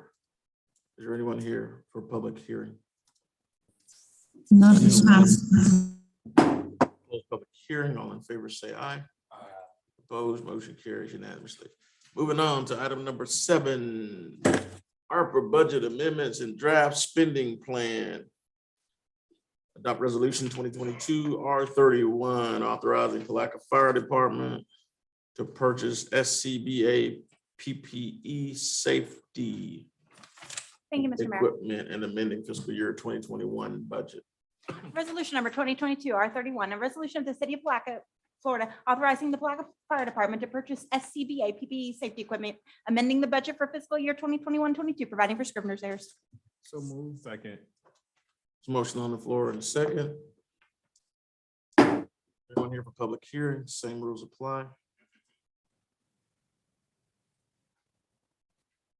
Hearing no one. We'll close public hearing for discussion purposes. The reason this item is on the agenda without a full adoption of the ARPA plan was so that we could make sure that we had that equipment ordered prior to the change in pricing in April. Any other questions or discussion as it relates to the item? Seeing none, all in favor say aye. Aye. Opposed? Motion carries unanimously. Moving on to adopt resolution 2022 R32, authorizing award of ITB 2021-24, execution of a contract with TB Landmark for St. John's Avenue, Palm to Mosley, water main improvements in the amount of $1,184.83, authorizing use of ARPA funding, amending fiscal year 2021-22 budget. Resolution number 2022 R32, a resolution of authorizing award ITB 2021-24 and execution of a contract with TB Landmark for St. John's Avenue, Palm to Mosley water main improvements in the amount of $1,184,823, authorizing use of ARPA funding, amending the fiscal year 2021-22 budget and providing for scrivener's errors. So move. Second. There's a motion on the floor by Commissioner Campbell, a second by Commissioner Borum. The floor for public hearings. Anyone here for public hearing? You can fill out a yellow card or dial 386-329-0100 extension 0. Is there anything in the chat? Not at this time, Mayor. Close public hearing. Any discussion from the commission? Mayor, this program, I thought that we supposed to start at that construction in December, So in December, and I know we didn't know if we were gonna get the ARPA funds at that time. And at this point, I see where the funds is coming from ARPA funding, and then now it's gonna be an amendment for the budget. So where's that money gonna go back to? What we're gonna use that money for? Is it earmarked for anything? That project was originally funded with SRF funding. Okay, so, So what'll happen is that gives us greater capacity to fund other projects that potentially have overrun that are eligible under the SRF loan, because we did have to specify specific projects. okay, so help me understand. Because I've been on the repaving the Madison Street. I'm keep talking about it till we say, yeah, and we got the money. Madison Street, Olive Street. And so if we put this money back in, or we use the ARPA funds, so can we use those funds possibly to fund the resurfaces of those other streets due to the fact that you said it may not be ARPA funded? That's the question. I'm looking for funding for these streets, y'all. And I understand that the SRF funding, to my knowledge, you cannot use for streetscape. Is that correct? SRF? Yes. You cannot use the SRF funding for streetscape. You cannot use ARPA funding for streetscape as well. So can we call it something else? It says streetscape. That's going back to revitalizing the neighborhood, revitalizing those roads. So we could call it something else and try to get funding for it. Call it what you want. The project scope is. the same. Pardon me? Is it infrastructure? It's infrastructure, correct? So would infrastructure be the piping under our water lines? The infrastructure, the water lines. Water lines, it can be roads too, can it? The infrastructure. So Commissioner, if you have to tear up the road to put the water line or the sewer line down, it would be a qualifying expense. Right. May I have an opportunity to give some additional background to this item? Yes, sir. Commissioner Jones, you made a reference to this project being previously funded.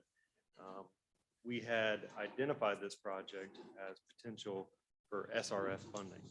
You have 3 projects that are basically in the queue that need to be completed that are eligible for use for state revolving loan funding.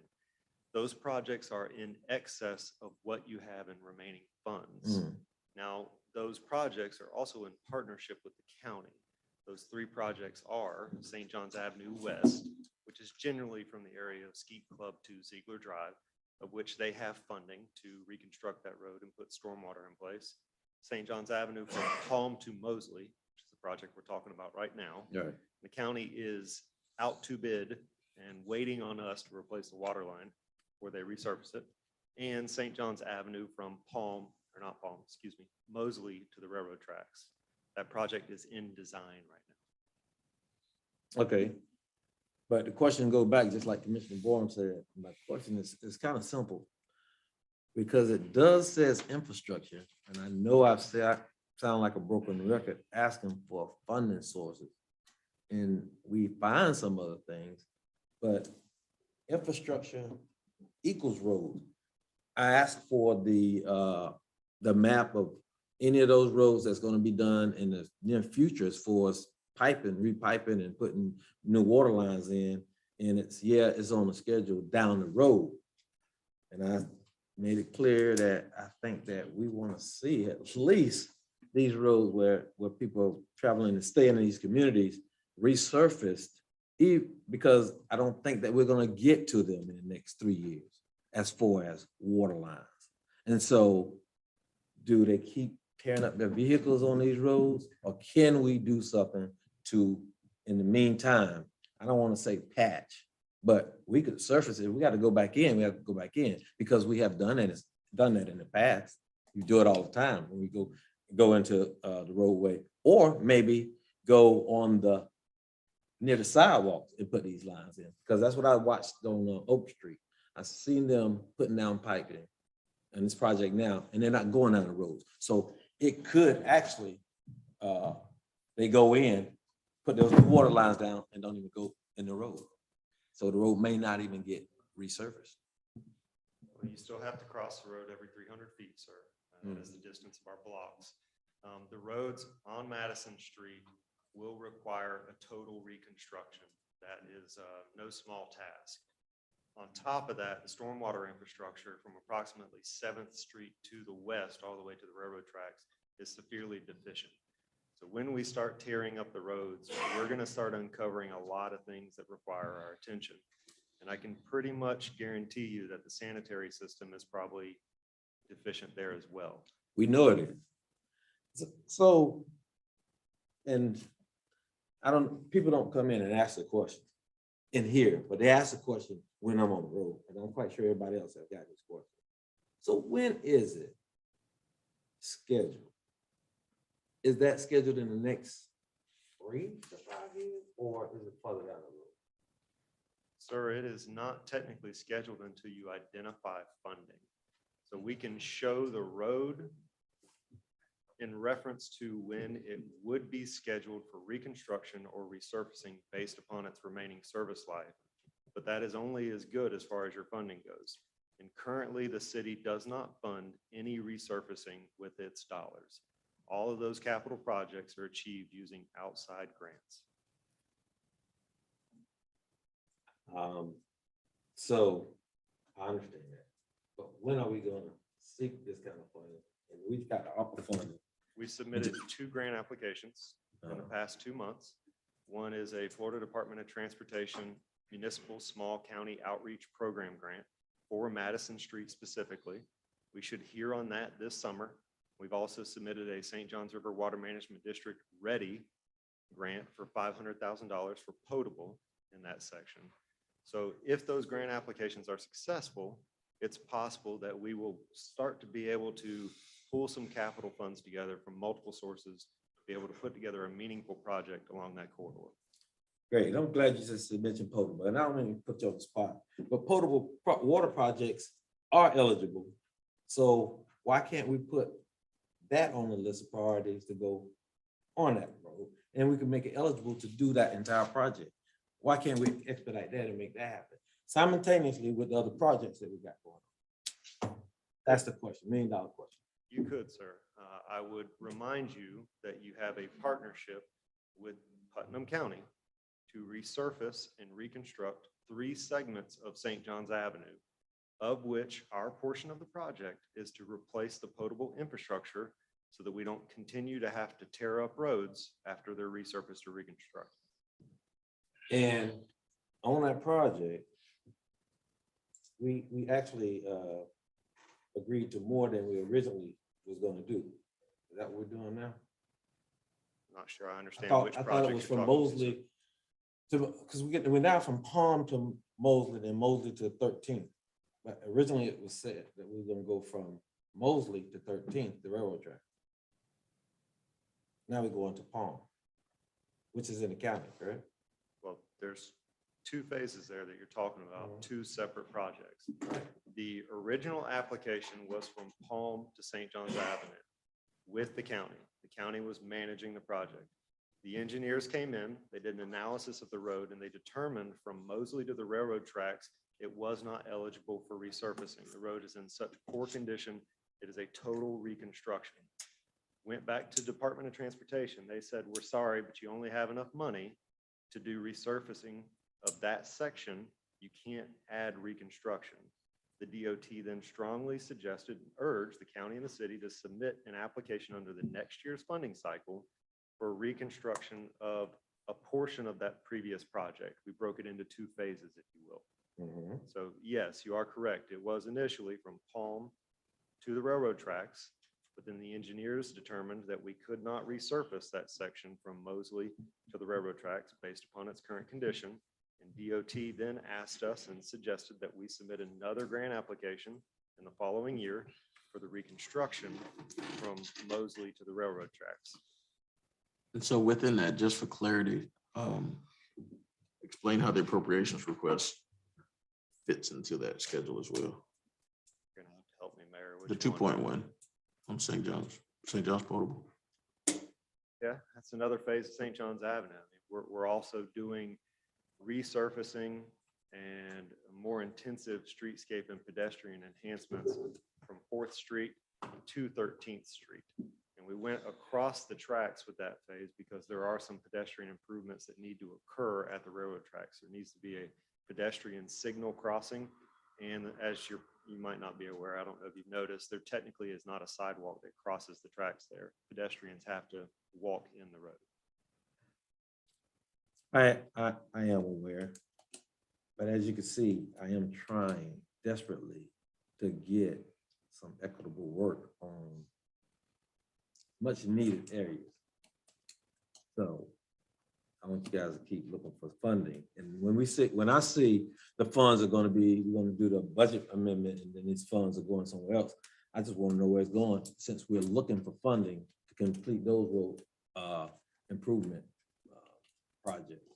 So, okay. So the other suggestion is, as we come through our new budget cycle, won't we allocate funding for paving? Mayor, I believe based upon the current estimates of the approved ARPA list, and yet, I mean, staff still has to go through there and actually cite the eligibility and reference it. It's one of the requirements. I think there was an excess of $1 million that was left. So our suggestion may be that let's see where these grant applications go in the next couple months. Don't allocate that additional funding from ARPA yet, because you may, just as you suggested, Commissioner Jones, you may want to use that on that project. I think you're aware, I think Ms. Tucker told you that the FDOT MSCOP application is only a couple blocks, because we were suggested to keep it within that $300,000 to $400,000 range for, that's what they want to fund per community. So if you want a meaningful project, the city's gonna have to come up with some additional funding, either with its own funds or additional grant funds. So that would be my suggestion. Which was my point. As we start budgeting this year, we can create a payment plan no differently than what we did with potable. I just got a question on the area of what we're talking about, I guess, in the Napoleon area, 14th, 13th through 15th or 16th. We had a cost on that, I think, at one point, right? We still had a cost because it was given to us on a project list. You talking about the stormwater project, sir? No, I think it was was it the stormwater? Yeah, the North Napoleon Street? 13th and 14th, that's a stormwater project. Because they also over in that area, they had weak water pressure and the crumbling water lines, which was very weak. And I'm almost sure I thought we had applied funding, we had moved funding. You received raise funding from the U.S. Department of Transportation that includes the replacement of those potable lines and resurfacing of roads in that northeast quadrant of the city. Right. So northeast, that would be. Identify those northeast, where are we talking about exactly? Generally from the railroad tracks to the west, out to 19th Street, and from Reed Street or Madison Street to the north. But there are a couple roads east of the railroad tracks, specifically North 11th and I think 12th. North 12th, yeah, that are included in that raise application. I know we applied some funding to that area. I just know we need to get something done over there because of all of the issues they were having with multiple breaks where the public works are constantly going out there. I don't know if it's settled now or problem resolved, or they still having issues. Well, the area I believe you're talking about is Napoleon Street specifically, and our crews went in and did a 2-inch replacement with poly tubing to kind of address that. But the water line problems are prevalent in that area because the replacement projects that occurred in the 90s left some gaps and some holes that need to be still replaced. Right. And that will be addressed with this project that's forthcoming. Because I know for a fact, I thought we had the full layout and we said if we need to do a shift to address, if we need to stop in one area, if we constantly having breaks in another area, then we will have to change the schedule to reflect the area of need. So I know we need to do something and we just don't need to keep patching things. We just put people at risk and throwing away good dollars. That don't make sense. I just must say it, we find money to do some of these projects kind of quickly, but some of them linger, and it's about, we can't find funding. And I think, I know I said this, about a budget amendment need to be done, and I see it one here for a different project, but one hadn't been done yet to divert funds to do these other projects. The mayor, recommended that we get more money for the fight blight in the slum in the area. That's great, but you're gonna try to make the house look better, but the roads still look messed up and they're tore up. So, and Amanda did tell me she could do some of the projects, and I'd just like to see them get done. I don't want it to linger around like the boat project 8 years after we're gone. We may not be here 8 years. So we'd like to see some of those projects get completed. That's my concern, Commissioner. Any other questions or concerns?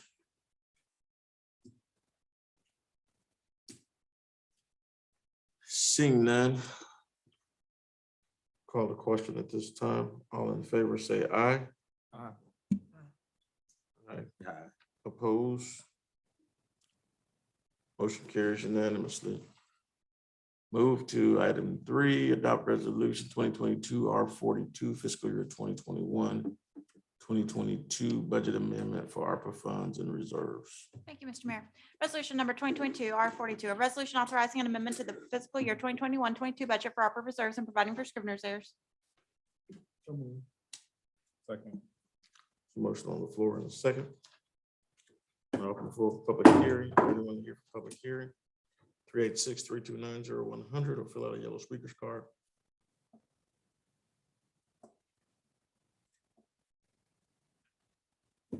Close public hearing. Is there any further discussion from the commission as it relates to this item? Before we get into that, Ms. Shank, can you go ahead and present for us? Sure. So this budget amendment in particular will put the remaining ARPA funds that are eligible into a reserve account. We have opened up a separate bank account as well as a separate fund to make sure that these are segregated and can't be mixed, to make it easier on reporting as well.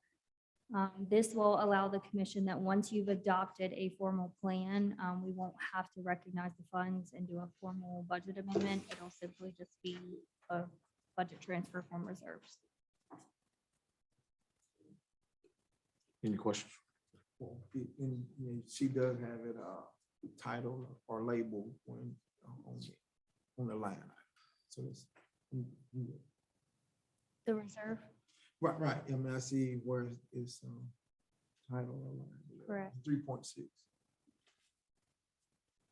That would be the remaining balance Right. if you had approved the first 2 items. So Right. I had some backup resolutions in case you didn't approve one of them. Oh, you had a failover plan. Plan B. Any additional questions? Seeing none, all in favor, say aye. Opposed? Motion carries unanimously. Moving on to discussion and direction, city-owned vehicle policy. I move to push this back for discussion on the 24th meeting. If that's possible, it's all right with the commission. Hours well spent, and it may take a while to speak on it. Church, And because I asked finance for some documentation as well as the city manager, and they've been tied up this week and haven't been able to provide those documents so that we could address it. motion to table, so we have more time to prepare until a date certain, 24th. With that, Mayor, I'll second, but with that, I know the discussion, is it possible for us to be able to submit what we would like to see within that, within the policy? Within the policy, if that's, I mean, I know it's very small, and I have some stuff that I would like, that I've researched and that I would like to have, but I would want to give it so that it's a part of what you already have when you Sure. present it to us. And I would make that a recommendation for the commission, if they have anything that they want to add, that they get it to the staff so that they can kind of give us a collective thought of what we all want to have. That's the task, you're right, that's the task that city manager have is to create one and, or add to it and present it. And also, just for references, to see, with the high prices of gas right now, we talk about those things for economic reason. Tell me about it. And forward thinking. So, and Ms. Shank is also gonna put a financial piece into that as well, so we can make a. You can just get that to me, Commissioner, then we'll definitely incorporate that. Or anybody else, actually. Yes, I- $5.14 a gallon. Yes, I pulled $5.14 Crescent a Cities. gallon. I paid the other I day. pulled Crescent Cities and also the county, the school boards policy as well. I think those are some really good policies. Can we have your suggestions in with seven? Can we have those in by the time we do pre-agenda? So, That's what so Wednesday. can you send a reminder out? Yes, sir. Pre-agenda's Wednesday. So by Wednesday, is that enough time? 6 days? 5.5? Man, that's only 8:44 in Alabama. Well, we ain't in Alabama.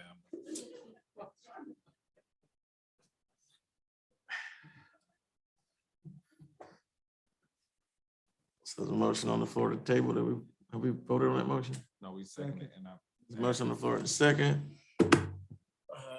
Any further discussion? All in favor, say aye. Opposed, motion carries unanimously. It's tabled for a date certain for the 24th. Public hearing, 9A, ordinance 2022-01, rezoning 15.74 acres from city planned industrial development, PID, to city light industrial M1, first reading. Thank you, Mr. Mayor. Give me just a moment, please.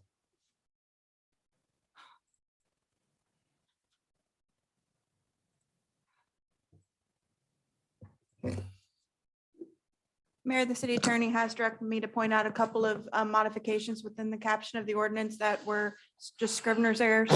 The corrected ordinance would read ordinance number 2022-01, a request to amend the official zoning map of the city of Palatka from City of Palatka Planned Industrial Development, PID, to the City of Palatka Light Industrial M1 for the following property: 7220 PRC Way, Palatka, Florida 32177, parcel corrected 04-1026-40. 0010, part of the southwest quarter of the southeast quarter of section 4, plus part of the northwest quarter of the northeast quarter of section 9, described as in lot 1, official records, book 832, page 1227, parcel number 09-1026-40, 010-0021, the west half of the northeast quarter lying north of St. John's Avenue extension, official records, book 1049, page 1581, a portion of parcel 04-1026 0-021 40, and a portion of partial 09-1026 40, 0030 40, a total of corrected amount 26.76 acres more or less, providing for severability, providing for Scrivener's errors, and providing for an effective date. Thank you, sir. So move. Motion on the floor in a second. Open the floor for public hearing. Is there anyone here for public hearing? Seeing no one, but close public hearing. Is there any further discussion on the motion? All in favor, say aye. Aye. Opposed, motion carries unanimously. Moving on to city manager and administrator reports. Mayor, briefly, and I will be brief. I understand Commissioner Campbell's patience starts to wane after about 9 o'clock. Going from one job to another. Just want to mention and thank Ms. Shank and her staff for the great job they're doing in helping us track the ARPA monies.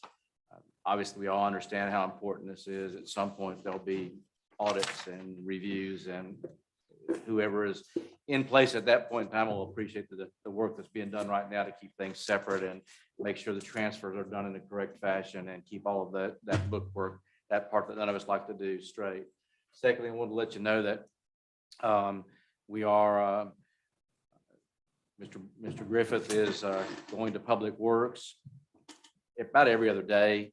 We're reviewing some policies and procedures there while we're advertising for a Public Works Director, trying to get back on track with some tracking of work orders and work tasks and policies. And so he's pulling extra duty right now and trying to assess what we've got down there so that we can put some things in place, maybe to address some of the concerns that some of you have had and some of you have expressed regarding our inventory and prioritization of repairs of potholes and repairs and grass cutting and things of that nature. So we are working on that right now, even while we're looking for a public works director. You already know Mr. Yule has started. I've been meeting or eating lunch with him. It's his turn to buy next time, but he's been keeping me updated on some of the things he's seeing out there. I think that's actually going very well. He's catching on quickly, which shouldn't surprise anybody. This is his domain. He was working in the airport industry for a long, long time. And so we're progressing in that regard too. And other than that, I really don't have anything else. I got a question. We say public works director. And maybe we're calling it an operations director. Don't know exactly what we've got advertised, but I believe it's operations manager. operations manager, then forgive my terminology, but yes. Which, It's replacing basically the position that Mr. Ladd had. right, well, was that the same position or is it a changed position? Or is it? We've made just minor changes to it. You know, we're attempting to address some issues that have been brought to our attention by some of you. And so we've changed the job description a little bit, but not much. Right, so does that change the budgeted amount? It very well may change the amount we're going to have to pay because depending upon experience, you know, all of you have noted issues, and this is not criticizing anybody at the Public Works Department or any of their sub-departments, but you've all noted issues, and we're trying hard to come up with a supervisory plan and platform that helps us address those issues, and we may end up having to pay a little bit more money to get that person in place. Does the budget that we approve support that, or do we have to pull from other lines, or do we pull from reserve?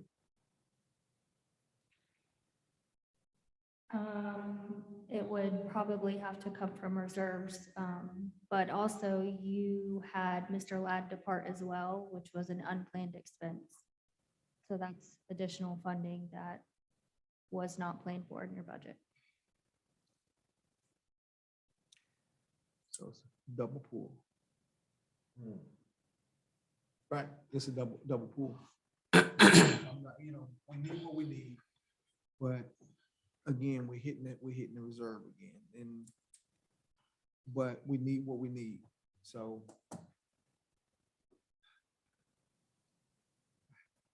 I just hate keep pulling from the budget, you know, from the reserve to do things that we have, that we approve the budget, but. We've talked about ways of alternately funding the position if we did go the public works director route, due to the fact that they oversee not only general fund departments, but as well as sanitation and some utility funds. So we have talked about split funding that position, which would be a cost savings to general fund, but. How much of a cost saving would it be to have one person oversee that department and another one? If we had his salary, maybe, say for instance, Jonathan, you say that's pulling double duty to increase the salary to reflect that. Well, that gotta be a cost saving. That you pay him more, or, I mean, I'm just put it out there, because Jonathan is currently funded from the utility department because he correct. He oversees grants, which a majority of the general services grants that are going on right now are in utilities. So Jonathan is not paid from general fund. So that's the department that he's overseeing, that he's going over there twice a week. To help with. Yes. A portion of it's not the entire utility fund. I don't understand your question. But that was a vacated position that Jonathan previously he was the director over Public Works, correct? He Yes. was the director, okay. So when he moved into his new role, did that money go somewhere else? Or did it I would stay? have to pull the prior year's budgets and look at the cost center and do an analysis on it. Unfortunately, I wasn't here at that time, so I don't know where Jonathan was budgeted without going in the system and looking at the history. I think he I was just- pulled from multiple funds Okay. at that time. When that done? Well, he's also overseeing water treatment and wastewater treatment. So he's got his plate full. So I mean. Yeah. And in addition to the grants and the grant projects.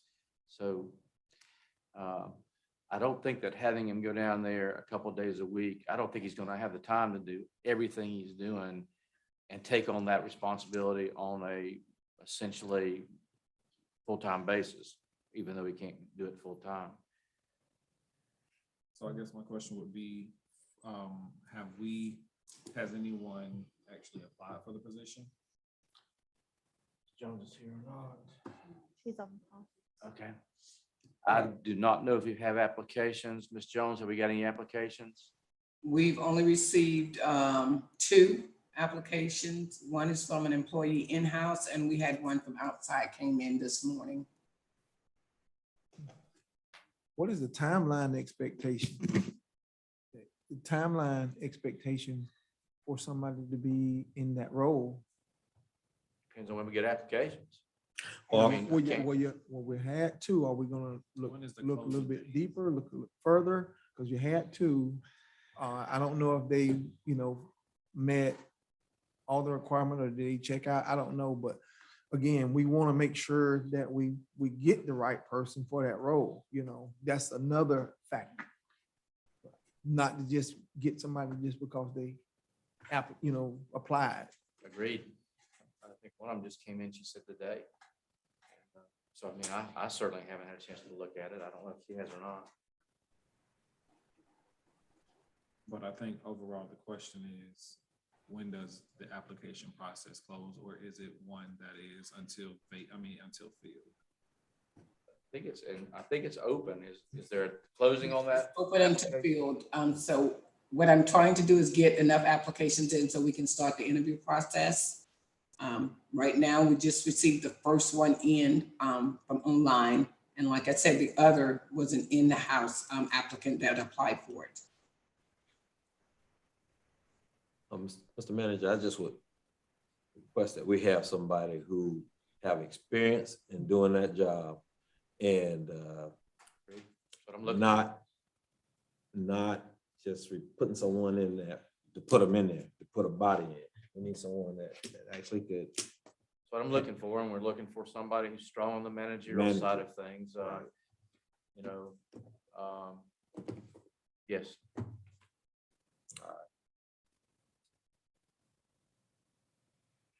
Most public work people have a little bit of background in engineering too, don't know, just a little bit.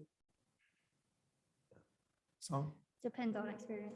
yeah, I mean, because you're dealing with a lot of construction, roads and other things, so we want to make sure that all of those things are covered because we don't want to have to continue to pay for additional things outside of that. And we're paying the salary, but we're not getting what's actually required. So. I think we've got a budget for an engineer's salary Okay, well, at all. you're not getting a full engineer, but what I'm saying is most of the guys who are in public works, they're pretty well planted with engineering skills from what I know. I will take it upon myself to make sure that I create a specific marketing effort to look for this position. And I hope that you all can share that on your social media as well. Well, I would like for us to do one better. I think we need to get a headhunter for some of these jobs. It may be it's going to cost you up front, but we get a return for that investment We keep, we could say, well, I know my cousin that could do this job. I don't think we get the bang for our buck. I think we need to really get someone in here because it's gonna cost us in the end. We don't get qualified people to do the job. So can we bring back Don't, that's touchy for me. Thank you. huh? That's touchy for me. Thank you. Oh, the headhunter? You'll get over it. Let's look out to the folks who responded previously and see what the price, see what the cost would be and bring it back. Can we bring that back in 2 weeks? Whatever, also looking at salary ranges or sending a communication out as to what we get as far as quotes. Also, what are the salary ranges for the considerations that Commissioner Borum talked about Yeah. for the position? We upgraded that one position. We added another, how many thousand? We made it over 100,000 or so because they were budgeting 70, 80. We were and budgeting bumped it up to about 63. 100. And we budgeted it to 100,000, and currently Ms. Gano is being paid part-time So out of the that's lap some of that. salary savings. So we got some of that money right there, right? That position is still vacant, Right. correct? So we, to my knowledge, have not had any project engineers / project managers apply for that position. And I'm sorry, Ms. Jones, you can, I guess, confirm that. And it budgeted 100,000. So we still got monies in that coffer. Can y'all just shoot a report out Yeah, on we what will. we've got for those positions, what's the balances, and as opposed to what was actually budgeted, the overages, where there may be creative options. Give us 3 options. Sure. One more thing, after I said I didn't have any more thing, I think that Commissioner Borum has finished meeting with the Inspired and the other IT applicants, so I'll just mention that we did get that set up and he has met with them, so we have accomplished that purpose. And It went well. I mean, my whole concern was making sure that this city got what they needed. In my understanding from staff that whatever issues they had prior to, they have, I guess, taken care of those issues, and there hadn't been any more since. And he had given me a update on the various projects that they had, which, would like to get some project updates from time to time. So we need to understand and know how our network technology and projects or contracts is going. So we're paying people, we need contract performance. We just need to know and understand that we're not just throwing hundreds of thousands of dollars out without any oversight and understanding that we're getting what we're paying for. Because I know companies, intimately know companies who does that, and there's no oversight. So I'm just being fiscally responsible for our organization. But both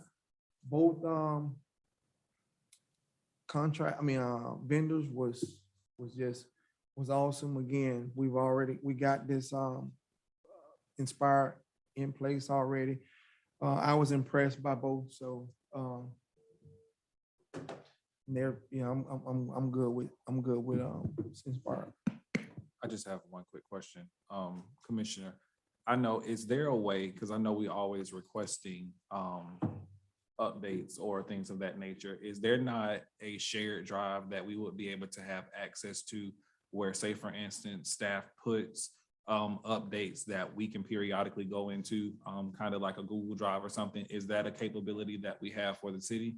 Well, yeah, we got Office 365 and all that. So you should be able to have shared documents out of that as well. So, it can be posted. You can have a little project folder to where we got everything in there. We, instead of asking for reports, each department could have a shared folder that the projects they're working on without having to continuously ask, because it's kind of Right, and that's the reason why. it's challenging and it's very laborsome to keep asking. Thank you. Anything else, Mr. Holmes? that's Council? Ms. Jones. I have the employee of the month notifications that went out to the department heads. If you would make sure those get back in by March the 17th to HR so we can start that selection process for March. We also have the flyer that went out for the job fair hosted by Career Source on March the 24th from 10 to 2 at the Price Martin Center. I notified the department heads if they know they have vacancies in their apartment, if at all possible, they could, at least come down because the applicants will have the opportunity to actually fill out the applications on the Career Source website. So they can come down and speak to the applicants at that time if they have the time. And that'll be from 10 to 2 on March the 24th. And we also have on the 25th, that Friday, an employee appreciation to celebrate our employees with hamburgers, hot dogs, chips and drink. That Friday went out today. That'll be beginning at 1 o'clock. And I encourage all the department heads to have their employees stop by just for the time of just getting together. That's it. Any questions, comments, concerns? All right, thank you. Ms. Walsh. You're on room too. Mr. Griffin. Nothing, sir. Mark Galaxy, that's Inspire. What mark is that? Why the, hey, Mark. Mr. Cutright. How you doing, Mayor? First of all, I want to just thank the team for coming together for the mayor's reception last Friday. The setup and tear down was wonderful. We worked together and everybody had a great time. I'm hoping y'all had a good time there too. But for as the workers, public work, the fire department, the police department, and my department, community affairs, Aaron Hughes and Courtney James, they did a wonderful job, and also Reno Fields. So I want to thank them publicly. They did a wonderful job. I hope everything was to y'all liking. Second, as you heard earlier from before you go any further, that was an absolutely awesome event, and kudos go out to you as well as the employees of the city of Palatka and the citizens. Oh yes, and I also got to add Deborah Robinson to that. Every phase of the city of Palatka's staff participated in the event, and we thought it was awesome. I think it set the standard for events at the riverfront. And so again, kudos to you. Deborah Robinson's in the back of the room here. Kudos to you. Thanks for the Veritas Steel sponsorship as well and coming through in the 11th hour. So again, thank you guys very much.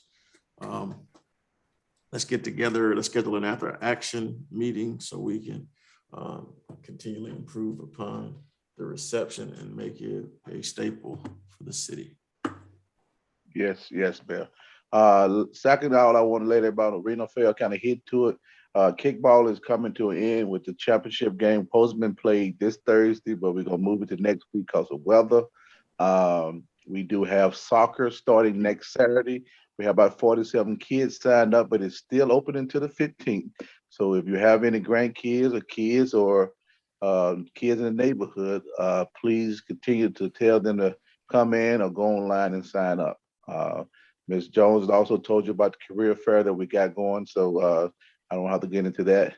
On code enforcement side, the initiative that Commissioner Jones and the City Manager Holmes gave me guidance on has started. We are sending the voluntary compliance letters or hearing letters out this week. We have 7 properties that we identified first that we see is very critical to kind of help clean up that area for that trail. We did have a meeting. We had a meeting last Thursday. Don't quote me on the exact date with the community over there by the Booker Park, and then we had a follow-up meeting with Public Works and Ed and Jermaine and David Green to discuss how we're going to clean up that trail and get some of that stuff taken care of. We got a couple plans in place. I will forward that to the commissioners and city manager once we get it on paper, but it should be something that I think will help us going forward to kind of keep that area clean. And that's just about it. All right, I got a couple grandparents here who I know are awesome, and I'm sure that they're gonna help us get some more kids out. So we're gonna move forward. Pastor Mulberry.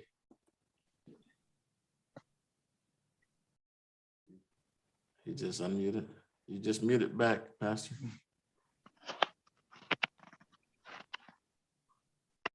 Mr. Chaplain.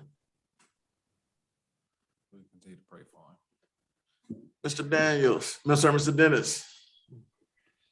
Nothing for the Palatka Gas Authority, Mr. Mayor, but my wife and I enjoyed our time at the reception. We appreciate being invited. Definitely. It was a pleasure having you there, and we're glad you enjoyed. Captain Williams.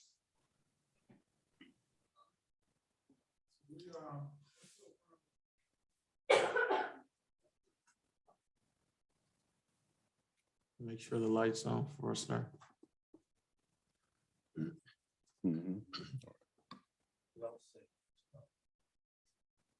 So we're still actively, proactively and reactively working our cases as far as some of the things going on in the city right now.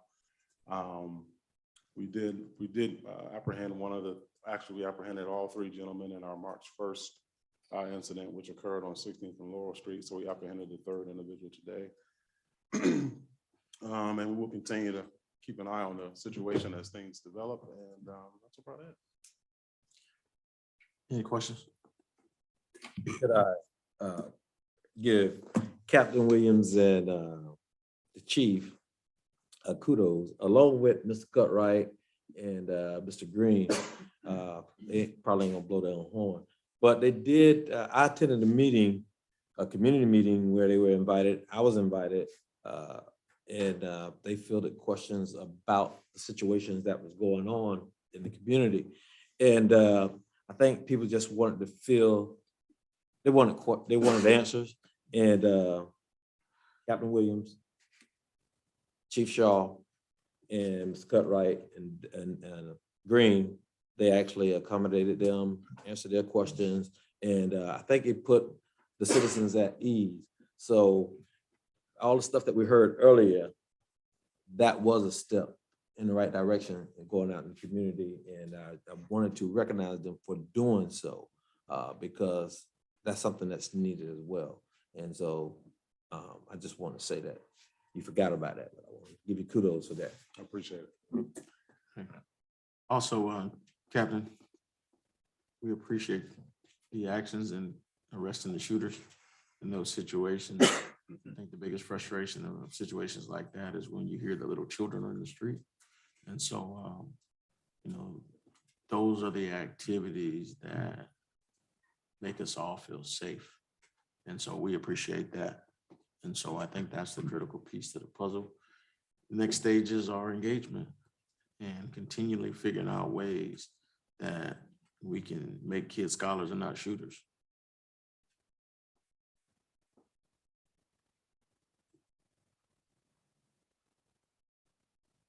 Mr. McNair, anything else, sir? Ms. Shank. Ms. Krantz. Just a couple of things to remind the commission. We do have our joint city-county commission meeting on the 7th. The county has requested an agenda deadline of March 31st. And then we have a couple of events coming up I wanted to make sure you guys were aware of. At 5 o'clock on the 21st, we have our second public strategic planning meeting going to be held at the Price Martin again at 5 o'clock on the 21st of March. On the 23rd of March, we'll have an opportunity to meet with state agencies here at City Hall during the community asset inventory meeting, which is scheduled to be held from 10 to 12:30 on March 23rd. And then just one last note, not calendar related. Ms. Walsh in the planning department did just hire a new planner one. Ms. Walsh and I are working on training her and getting her up to speed. So we'll welcome her aboard. So that's about it. Okay, thank you. Chief Taylor. I just said you didn't have anything.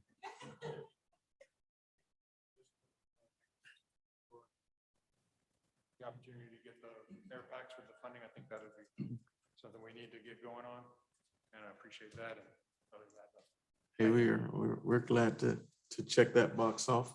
I think it's a critical piece to life safety as well, and move forward. Next up are radios. Commissioner McCaskill. Commissioner Borum. Well, again, I want to just say thanks to our police department for the great work they've been doing, they continue to do. I've always supported you guys and everybody, I mean, and our whole staff, you know, irregardless of whatever department you work.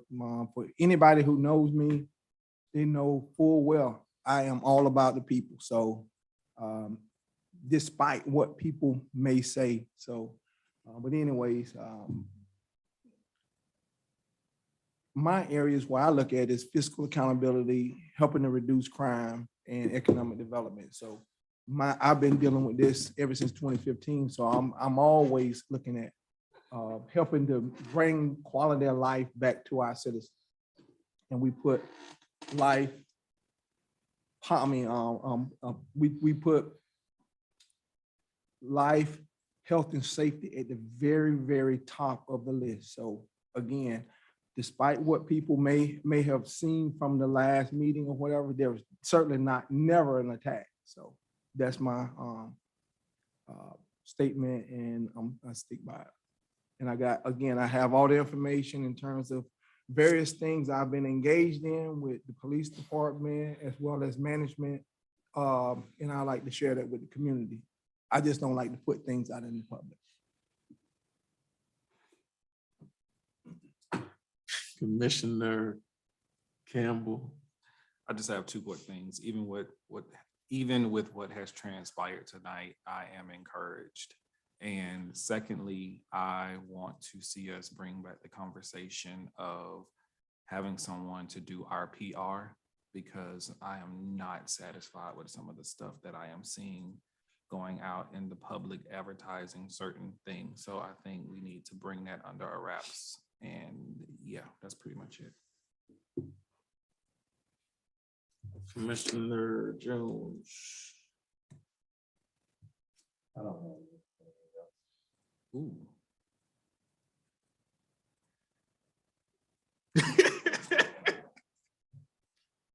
let's take it. Go ahead. I don't have anything else, man. Well, awesome event. The mayor's reception was a very awesome event. It showed a snapshot. It didn't give a snapshot of what Palatka was, but it was a true melting pot. It was an event on the riverfront that was grand, that was fun. I think Mayor Watts took his shoes off, and well, I know Sunny had her shoes off, but everybody kicked their shoes off, had a great time. And it was a wonderful event. I'm looking forward to more of it. It was a united event. It was an opportunity for this community to come together and do something positive. We won't let the outside noise stop promoting inside progress. The greatest compliment that you can get is catching hell when you're doing good. That's how you know you're doing right. So at the end of the day, if people are constantly attacking you and your character, that means that you must be doing something that they're fearful of that's going to change the way things have been done historically. And so we will continually shine this gem. We'll continually take the high road. We will continually move the community forward. We'll continually say we're better together. We'll continually promote what's there. If the perception is that we've attacked our officers, then the response is changing the perception. And I think we've shown it through funding. We've shown it through attempts. And we'll continue to just move this community forward. At the end of the day, Palatka is better because we all live here, because we all serve, and because we all care. And anybody who doesn't like it, there's a sign that says enter the city limits of Palatka. you can stay right behind it and you'll be fine. So with that said,